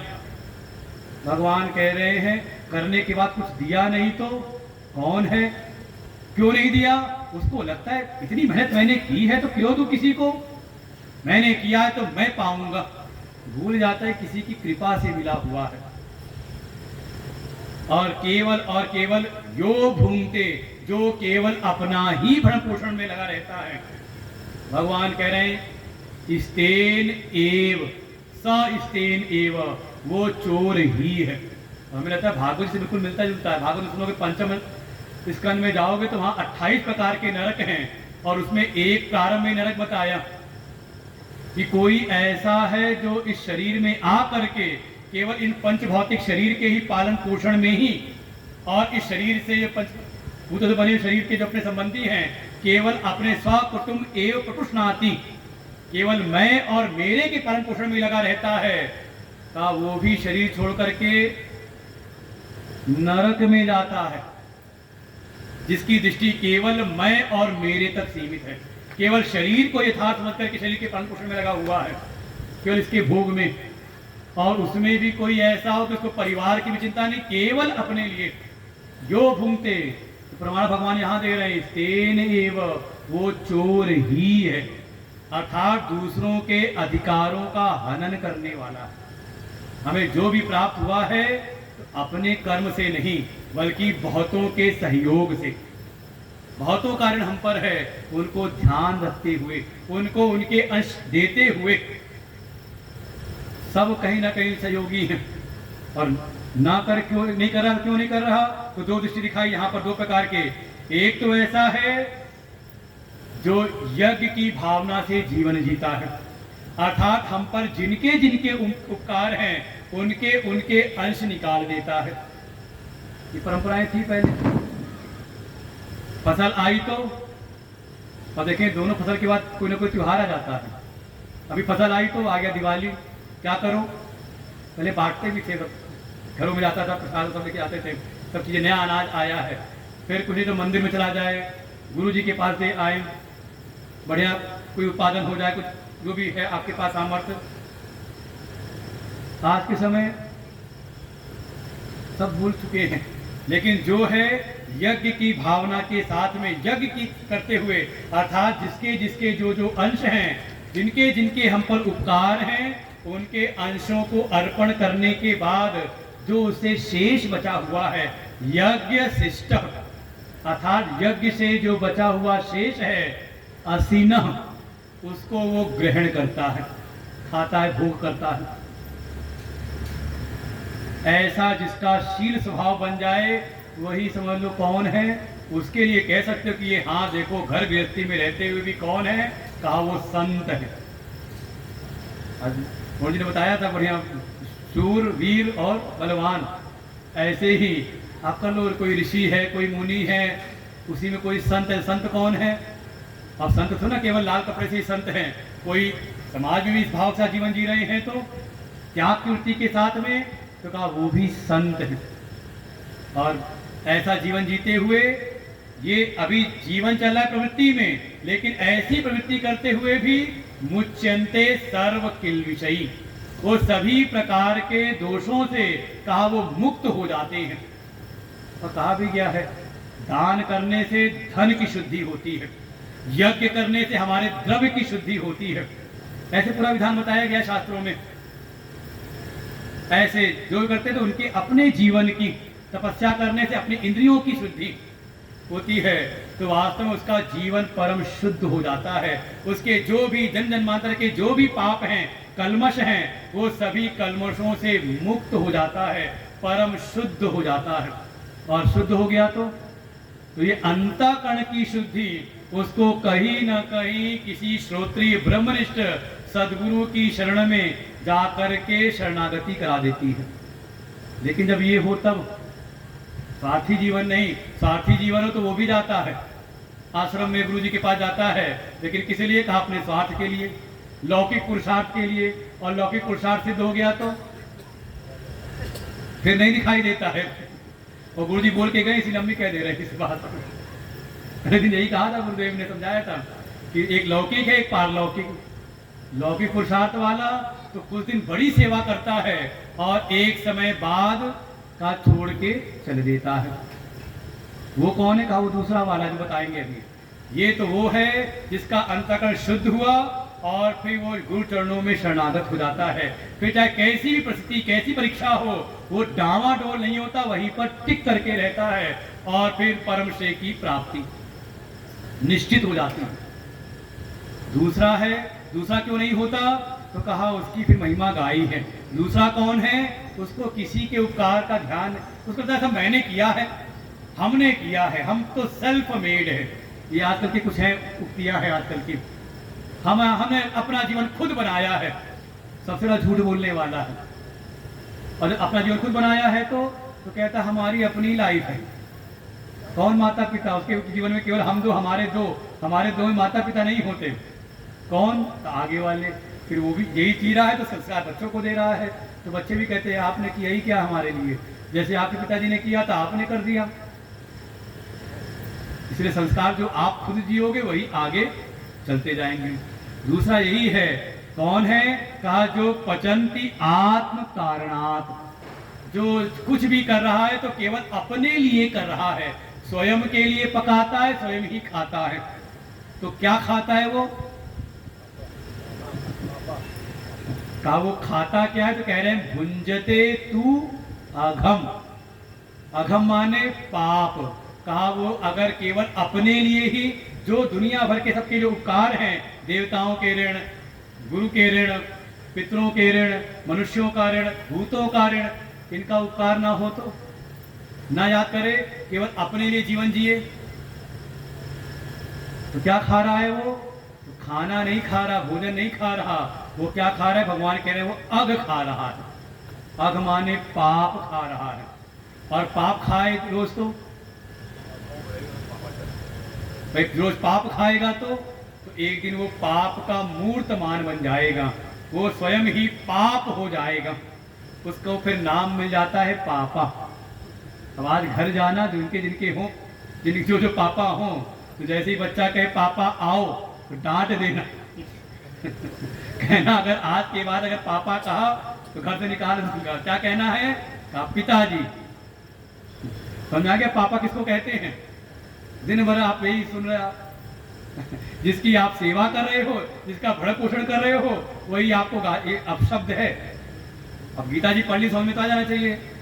अंग्रेजी में भले ही अच्छा लगता हो, लेकिन वास्तव में अगर हिंदी संस्कृत में समझे तो भगवान तो कह रहे हैं पापा, और भगवान भाष्कर भी कब वो करते हैं, व्याख्यान करते हैं, पापम स्वयं अपि, वो स्वयं ही पाप है, इसलिए उसको नाम दिया भगवान ने पापा। अच्छा मम्मी बोल करके तो काम चल जाएगा? मम्मी किसे कहते हैं? कहा जो मर गई या कहेंगे मोम, कहा जो मोम के जैसे हो, जो आए पिघला के चला जाए, अपनी गली कुटी सुना के चला जाए। कहा माता जी, माँ कहे, पिता कहे, इसलिए आज सावधान हो जाना, आप जान लेना, जैसी कान में शब्द सुने पापा, तुरंत डांटना कि उसको गाली दे रहा है तुम, मना कर देना आज से। गुंजते थे तो हम पापा ये पचंत्यात्म कारणात, जो अपने लिए जीवन जी रहा है। और भगवान कह रहे केवल ये प्रजाओं में, केवल अपने में मत देखो, बल्कि ये जो यज्ञ का स्वर है ये पूरे सृष्टि चक्र में चल रहा है। भगवान ने पूरा एक सिस्टम बना रखा है, जैसे कोई प्रोसेस शॉप हो, एक बार बना दिया तो उसी प्रोसेस शॉप पे काम चलते रहते हैं, बस ध्यान रखना पड़ता है कि हाँ काम ठीक हो रहा कि नहीं हो रहा। ऐसे ही भगवान कहते सृष्टि चक्र में ही ये यज्ञ का स्वर निहित है। दो श्लोक पढ़ते हैं। अन्नात् भवन्ति भूतानि पर्जन्यादन्न संभवः यज्ञात् भवति पर्जन्यो यज्ञ कर्म समुद्भवः कर्म ब्रह्मोद्भवं विद्धि ब्रह्माक्षर समुद्भवम् तस्मात् सर्वगतं ब्रह्म नित्यं यज्ञे प्रतिष्ठितम् एवं प्रवर्तितं चक्रम् नानुवर्तयति यः अधायुरिन्द्रियारामो मोघं पार्थ स जीवति मोघं पार्थ स जीवति। भगवान कहते हैं हे पार्थ, ये पूरे सृष्टि चक्र को देखो, इसमें भी यज्ञ का स्वर अंतर्निहित है, केवल तुम्हारे लिए ही नहीं है। कैसे? तो पूरा एक क्रम दिखाया है। अन्नात् भवन्ति भूतानि, अन्न के द्वारा ये सारे प्राणियों की, भूतों की उत्पत्ति होती है। भूत माने, वो किसी ने कहा आपने भूत देखा है, तो हमने कहा नहीं भूत नहीं, महाभूत देखे हैं। कहाँ देखा? हमने कहा तुम खड़े तो हो, पंचमहाभूतों से जो बना, मतलब जो उत्पन्न हो, भव मतलब होने के अर्थ में, जो उत्पन्न पहले नहीं था अब हो गया। तो कौन हो गया? कहा वही है भूत। जैसे भूत में तो यही भाव है ना, अभी तो कोई नहीं था, अचानक दिख गया। अच्छा न दिखाई दे तो अचानक कोई दिखाई दे गया, अरे भूत आ गया। ऐसे ही जो अन्न है, अन्न से भूतों की उत्पत्ति होती है। फिर अन्न का पर्जन्याद अन्न संभव, अन्न की उत्पत्ति कहा पर्जन्य से, वर्षा से होती है। वर्षा तो कहा यज्ञात् भवति पर्जन्य, यज्ञ के द्वारा ही वर्षा होती है। फिर यज्ञ कर्म समुद्भव, यज्ञ की उत्पत्ति होती है कर्म से। तो कर्म कहा, कर्म ब्रह्मोद्भवम विद्धि, कर्म उत्पन्न होते हैं ब्रह्म से। ब्रह्म माने, अब यहीं पर आवश्यकता पड़ती है आचार्यों की कृपा की। अब खुद कोई पढ़े तो कहेगा अच्छा परमात्मा ब्रह्म से कर्म उत्पन्न होते हैं, तो फिर आगे कहेंगे ब्रह्म अक्षर समुद्भवम, तो ब्रह्म की उत्पत्ति होती अक्षर से। तो आपका ब्रह्म, जिसको आप ब्रह्म समझते हो, वो कैसा हो गया? फिर हम क्या समझते थे कि ब्रह्म की ना तो उत्पत्ति है ना नाश है, और यहाँ कहते ब्रह्म की उत्पत्ति। तो तात्पर्य यह है कि ब्रह्म माने यहाँ पर कुछ और है। क्या है? ब्रह्म माने वेद। वेद को भी ब्रह्म कहा जाता है। क्यों? क्योंकि वेद ही ब्रह्म के विषय में प्रतिपादन करते हैं। कई बार देखो,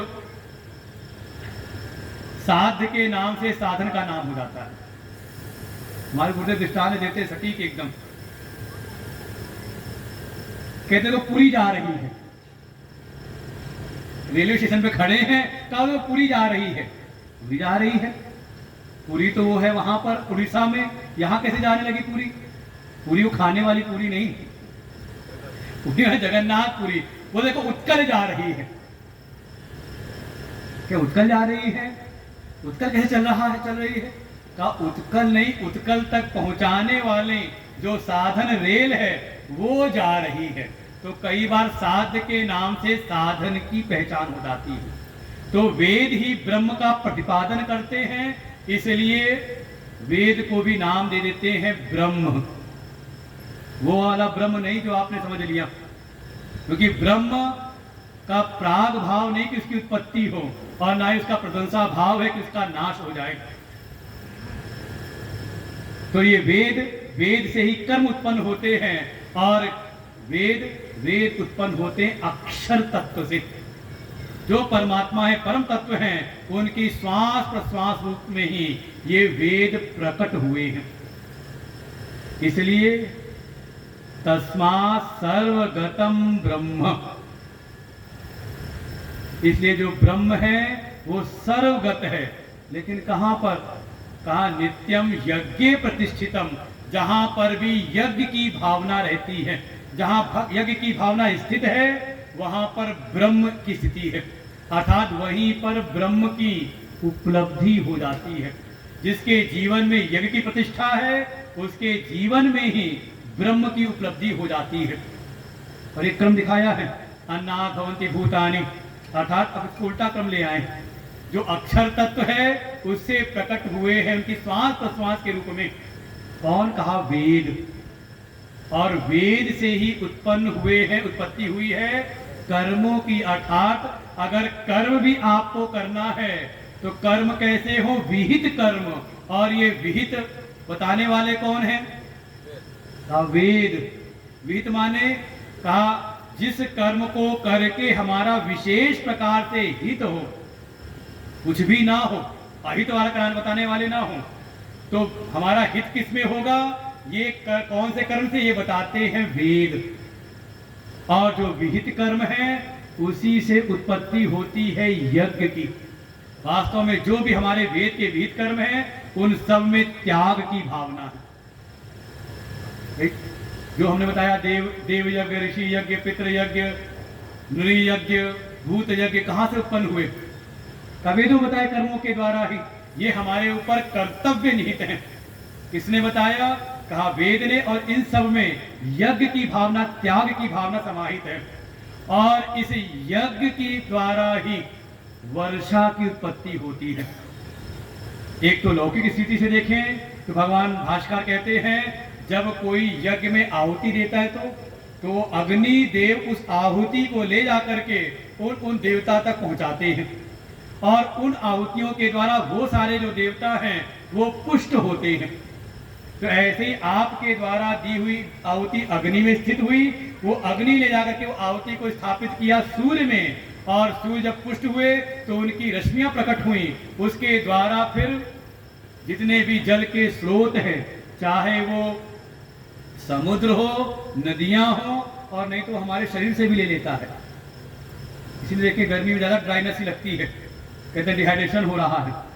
वो अवशोषित करता है जगह जल, और फिर उससे फिर अवशोषित किए हुए जल से कहा बादल बनते हैं और वर्षा होती है, और वर्षा हो तो उससे अन्न की उत्पत्ति होती है, बिना वर्षा के नहीं। कहीं हम तो लगा लेंगे मोटर, कब तक लगाओगे?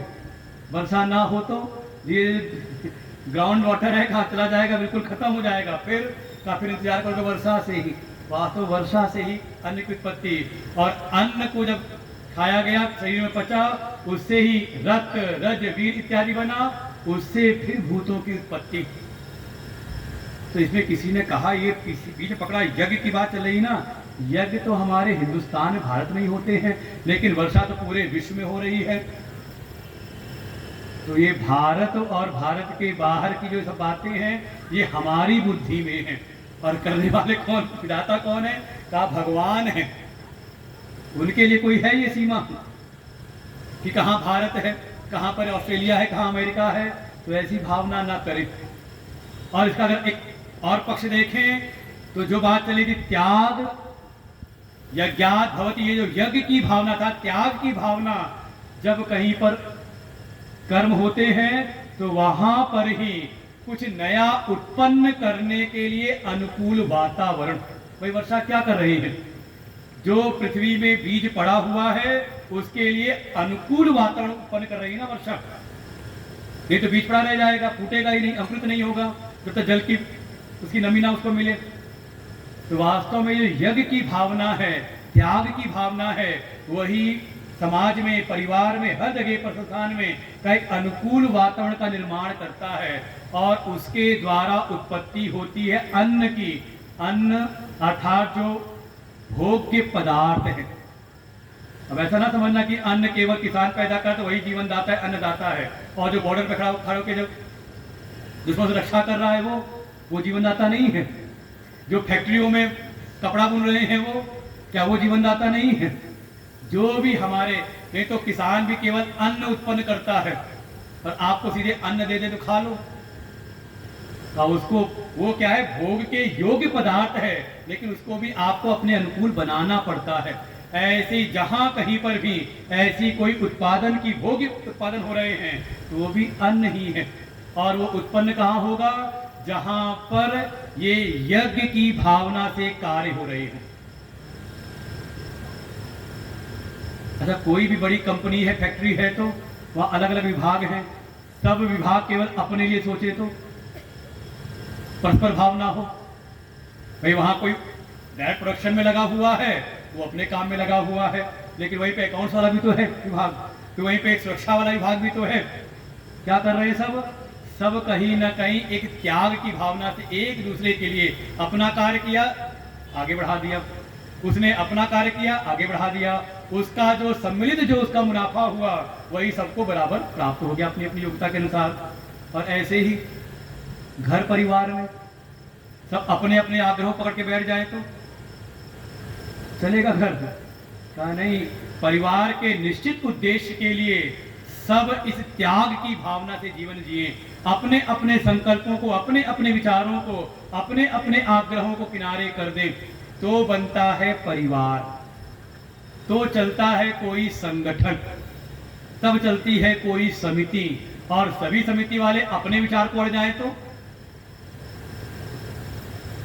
वो कहते हैं मतभेद हो जाए लेकिन मन भेद ना हो, ऐसे कुछ कहते हैं कई बार लोग अपने भाषणों में। मन भेद हो जाए, क्या ऐसा ही है कि मन भेद हो जाए कि मतभेद हो जाए? जो भी कहते कम से कम हाँ ठीक है हमारे अपने विचार हो, लेकिन जब एक निश्चित विचार आ गया तो उसके लिए फिर अपने अपने विचारों को हम स्थगित कर दें। यही है, जैसे कोई तो एक लगा हुआ है देश को बढ़ाने के लिए, प्रयास कर रहा है कि हाँ हमारा राष्ट्र आगे बढ़े, सुरक्षित बने, और कुछ इसलिए मिल रही, किस लिए? कि इसको गिराया जाए नीचे, हमारी दुकान कहीं ना बंद हो जाए, हमारी दुकान चलती रहे। ये देखें वर्तमान का परिप्रेक्ष्य, इसीलिए टिक नहीं पाते सब। नकारात्मक विचारों के साथ में बहुत ज्यादा प्रगति आप नहीं कर सकते, कहीं ना कहीं आपको करना ही पड़ता है। तो वास्तव में यही है यज्ञ की भावना। भगवान कहना चाहे सृष्टि के चक्र में ये यज्ञ की भावना, ये यज्ञ का स्वर निहित है। इसलिए भी इस सृष्टि चक्र के अनुरूप यज्ञ भावना के साथ में यज्ञार्थम कर्म कौन्तेय मुक्त संग समाचर। देखो प्रतिज्ञा वाक्य वही है, ये सब उसके सपोर्ट के लिए है, समझाने के लिए व्याख्यान रूप में, इसीलिए कह रहे हैं। और कोई ना करे तो भगवान कह रहे हैं एवं इस प्रकार से सृष्टि का चक्र है। और ये हमारे विज्ञान में पढ़ाया जाता है 8वीं हाई स्कूल में, कहते हैं लाइफ साइकिल। ऐसे पढ़ाया जाता था कि सब एक दूसरे जुड़े हुए हैं। वाटर साइकिल ये सब पढ़ते थे लोग हाई स्कूल इंटर में, सब एक क्रम में जुड़े हुए हैं। तो कहाँ कौन सी सब, गीता जी ने पहले से बता रखा है भगवान ने, उसी को तोड़ मोड़ के हमारे सामने दिखा देते। देखो ये आधुनिक ज्ञान है। हमारे शास्त्रों से, हमारे वैदिक शास्त्रों से ज्यादा आधुनिक कोई दुनिया में है ही नहीं। हमारे यहाँ भूगोल, खगोल, चिकित्सा, अभियांत्रिक, सब हर प्रकार की विधाएं सब निहित हैं समझने। वही तो कहते थे एक टॉप मैनेजमेंट की बात है कि संस्थान को चलाना हो तो गीता जी के ज्ञान से चल सकता है। और सब यहीं से सुन करके जाके लेक्चर देते हैं, कहते हैं हमने अपना अनुभव किया था। कौन है? काफी लोग चोर हैं, रॉयल्टी देना नहीं चाहते हैं ना। रॉयल्टी कम से कम गीता ही से मिला है तो आप कम से कम अपना एक आभार, एक कृतज्ञ भाव तो बना रहे, कृतज्ञ ना बने। भगवान कह रहे एवं इस प्रकार से, एवं प्रवर्तितम चक्रम, जो इस प्रकार से सृष्टि का ये चक्र चल रहा है, कोई यहाँ रहे और इस सृष्टि चक्र में रह करके ना अनुवर्तयति इस लोक में, ना अनुवर्तयति, जो इस सृष्टि चक्र में रह करके, इस लोक में रह करके, इस लोक मतलब ये उपदेश किसके लिए है? कुत्ते तो आने देते नहीं, पीछे बैठे भगाते रहते, कुत्ता आता है कोई तो, किसके लिए है? किसके लिए है? कह रहे मनुष्य के लिए है। आप कौन हो? इस लखनऊ की चिड़ियाघर में हमने देखा, जब घूमा सब, घूमने के बाद सबसे आखिरी में आए तो वहां पर लिखा था इस धरा का, इस विश्व का सबसे खतरनाक प्राणी, सबसे खतरनाक जीव को यहाँ पर देखें। और जब ऊपर देखा तो शीशे में अपना चेहरा दिखाई दिया। अपना चेहरा नहीं देख रहे, मनुष्य के लिए, हमारे लिए, क्योंकि समस्या हमारे अंदर ही है। सृष्टि में सब तो अपने अपने सृष्टि चक्र का पालन कर रहे हैं, पशुओं को नहीं सिखाना पड़ता, वो सब अपने अपने स्वभाव के साथ वर्तन कर रहे हैं। समस्या किसमें है? का हमें ही आती, हमारे भीतर ही। हम ही कहीं ना कहीं सृष्टि के चक्र को पालन ना करके सीधे चाहते हैं। ना अनुवर्तयति, ये त्याग की भावना के साथ ये सृष्टि चक्र में हम वर्तन नहीं करते तो कौन है? कहा क्या कौन है? तो उनको नाम दिया, नाम है उनका इंद्रिया राम। तो समझ लेना, बड़ा अच्छा नाम दिया, इंद्रिया राम। नाम अच्छा नहीं है वैसे, नाम तो होता भी आगे आएगा आत्मा राम, वो अच्छा है कि इंद्रिया राम। कौन है? का इंद्रिया राम है, अर्थात इंद्रियों में आराम करने वाले, मिल जाए बढ़िया से बढ़िया। केवल इंद्रियों के, वही जो पहले कहा था, मनसा स्मरण इंद्रियार्थान, भगवान का चिंतन नहीं बल्कि विषयों का चिंतन। ये मिल जावे, ये अच्छा मिल जावे, ये भी मिल जावे, करे कुछ नहीं, महत्वाकांक्षाएं बहुत हो और करने को कुछ ना चाहे। कौन है? तो इंद्रियाराम। तो उनका जीवन भी तो चल रहा है ना। कहाँ चल रहा है? कैसा है? कहा वो अघायु, पाप करते करते जीवन बीत रहा है, अर्थात स्वार्थ में पड़ करके जीवन जीने वाला जो है, वो भले चाहे किसी की गला ना काटे, किसी की जेब ना काटे, तो भी वो पाप ही कर रहा है। अच्छा, मान लो किसी संस्थान में, किसी कंपनी में तनख्वाह लेता रहे और काम ना करे तो कई बार आकर के आधुनिक जो टीम लीडर है वो आकर के एक बात कहते हैं, बड़ी सभ्य भाषा में, जस्टिफाई योर सैलरी।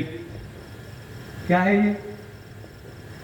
वो यही कह रहा है, तुम यहां से तनख्वाह तो हर महीने ले रहे हो और कंपनी का टारगेट वो कौन पूरा करेगा? वही कह रहे हैं, कौन हो? कहा तुम पाप चोर हो यहाँ के, अघायु। और तो और फिर एक दिन कहेगा, टर्मिनेटर लेटर पकड़ाएगा, कहे तुम्हारा यहाँ रहना व्यर्थ है। भगवान भी कह रहे हैं मोघम सजीवति। हे पार्थ, हमारे पार्थ भी बैठे हुए हैं, तो मैंने इसलिए आज शब्द भी पार्थ शब्द आज ही आया है, इससे पहले नहीं आया था। आज पार्थ आए तो पार्थ शब्द आ रहा है बार बार। ऐसी नोएडा में था, बहुत पहले गीता का सत्संग चल रहा था और गुरु जी कहे, हे अर्जुन सुन, तेरे लिए कह रहा हूं। तो एक छोटा बच्चा बैठा था, उसने कहा गुरु जी सुन तो रहा हूं। एक बच्चा बैठा था, उसका नाम था अर्जुन, उसको लगा गुरु जी मुझसे कह रहे थे, सुन तो रहा हूं। तो ऐसे ही आज पार्थ मतलब हम सब का इंद्रियाराम ना बने, परम स्वार्थ में जीवन ना बिताएं, केवल भोग में जीवन रत ना हो जाए, थोड़ा धर्म का विचार करें, थोड़ी त्याग की भावना के साथ में जीवन जिए, अपने जीवन को व्यर्थ न बिताएं। भगवान कहते हैं मोघम पार्थ, हे पार्थ उसका जीवन व्यर्थ है। कहते हैं धरती पर, अरे घर में कोई घर के काम धंधे ना करे, घर के लिए कुछ ना सोचे तो क्या कहते हो? कोई बच्चा ऐसा हो तो कहते धरती पर बोझ है घर के ऊपर। भगवान भी कहते तुम भी धरती पर बोझ हो, अगर केवल अपनी रोटी कपड़े मकान में लगे हुए हो, धर्म की चिंता नहीं, धर्म के लिए नहीं सोचते, ईश्वरीय कार्य में आपकी सामर्थ्य नहीं लगती, ब्राह्मण की सेवा में, गौ की सेवा में, देवताओं की सेवा में, संतों की सेवा में, धर्म कार्य में अगर आपका अंश नहीं लगता तो क्या है फिर? चाहे कितना बड़ा महल बनाया वो सब कौन है? का सबके सबका जीवन फिर व्यर्थ है, उनको कुछ हासिल नहीं होता। उनके लिए कहा पे खाली हाथ आया था और खाली हाथ लेके नहीं जाता, अपने कर्मों की ढेरी लेकर के जाता है और फिर बाद में अनेकों अनेकों चक्कर में फंसता रहता है। तो मन में आया ये तो चक्कर में फंस रहा है, लेकिन हम भी तो कर्म करके फंस ही रहे हैं ना। त्याग पूर्वक आपने कहा सृष्टि चक्र का वर्तन करते ही रहो, तो क्या कोई ऐसा कोई दरवाजा नहीं है जहां से हम निकल सके? क्या कोई इस सृष्टि चक्र से पार भी हुआ है?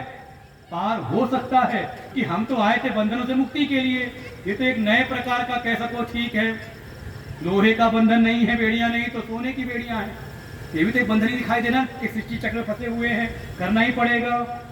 भगवान कहते नहीं, एक है ऐसा, एक ऐसी स्थिति, ऐसी करते करते एक समय ऐसी स्थिति आ जाएगी कि तुम इन कर्म के चक्र से मुक्त हो जाओगे। लेकिन वो स्थिति है कैसी? तो स्थिति है ज्ञानियों की स्थिति, जो सांख निष्ठा वाले हैं उनकी स्थिति। तो 2 श्लोकों में बताया है, पढ़ते हैं। यस्त्वात्मरतिरेव स्यात् आत्मतृप्तश्च मानवः आत्मन्येव च सन्तुष्टः तस्य कार्यं न विद्यते नैव तस्य कृतेनार्थो न कृतेनेह कश्चन न चास्य सर्वभूतेषु कश्चिदर्थ व्यपाश्रय। इन 2 श्लोकों को अगर मूर्त रूप में आपको देखना हो, दर्शन करना हो कि अगर इन 2 श्लोकों की अगर कोई मूर्ति बनाई जाए तो कैसी दिखाई देगी, तो आप दर्शन कर सकते हो हमारे गुरुदेव की। बिल्कुल यही स्थिति है। कैसी? रति तृप्ति संतुष्टि कहां पर? आत्मनि एव। हमारी कहां पर है?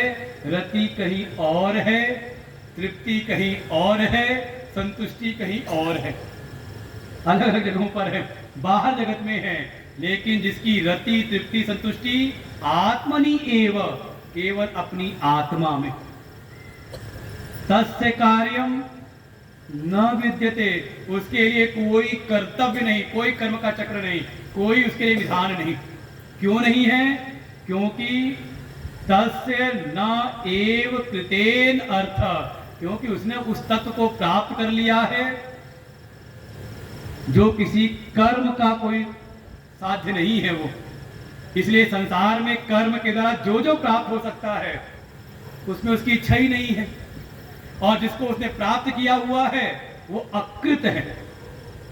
इसलिए कुछ करने से कुछ उसको कुछ बढ़ने वाला नहीं, कुछ का प्रयोजन नहीं, और कुछ ना करे तो पीछे कहा था अगर ना करे तो उसको दोष लगता है। मोघम पार्थ जीवति, इसको ना करने से भी कोई दोष नहीं, कोई प्रत्यवाय इत्यादि नहीं लगता। और साथ ही न चष्ट अस्य सर्वभूतेषु कश्चित अर्थ व्यपाश्रय, अब उसका अर्थ व्यपाश्रय किसी से भी नहीं रह जाता। मत कहना कि हम नहीं करेंगे जाकर के सेवा गुरुजी की, तो गुरुजी का क्या होगा? गौशाला चली कैसे चलेगी, विद्यालय कैसे चलेगी? और उनको मतलब ही नहीं उस चीज से। वो चला रखा है उन्होंने हमारे कल्याण के लिए, कि कोई जो साधक आए उसको सेवा का प्रकल्प प्राप्त हो, उनको उसे कोई लेना देना नहीं। इसलिए कुछ तो हमें, जैसे मानो कोई साध्य बनाया हमने, तो साध्य के लिए कोई ना कोई आश्रय हम पकड़ते हैं। जैसे गौशाला चलानी हो तो मन में कोई धनासेठ मिले, तो गौशाला चलाना हो गया साध्य, और उसके लिए कोई धन मिल जाए तो वो हो गया अर्थ व्यपाश्रय। तो ना तो अर्थ का आश्रय है और ना अर्थ का भी आश्रय जिसके पर बन रहा है, उसकी भी कोई उनको आवश्यकता नहीं। ऐसी चीज जिसकी हो जाए तो कहा उसके लिए तस्य कार्यम न विद्यते। इन दोनों को हम लोग कल देखेंगे विस्तार से, आज यहीं पर विश्राम लेते हैं। ध्यान के मूल है यज्ञ की भावना, और ये यज्ञ की भावना कोई एक्स्ट्रा आपको कोई बोझ नहीं दिया जा रहा है। एक्स्ट्रा बोझ तो आपने लाद रह लिया है।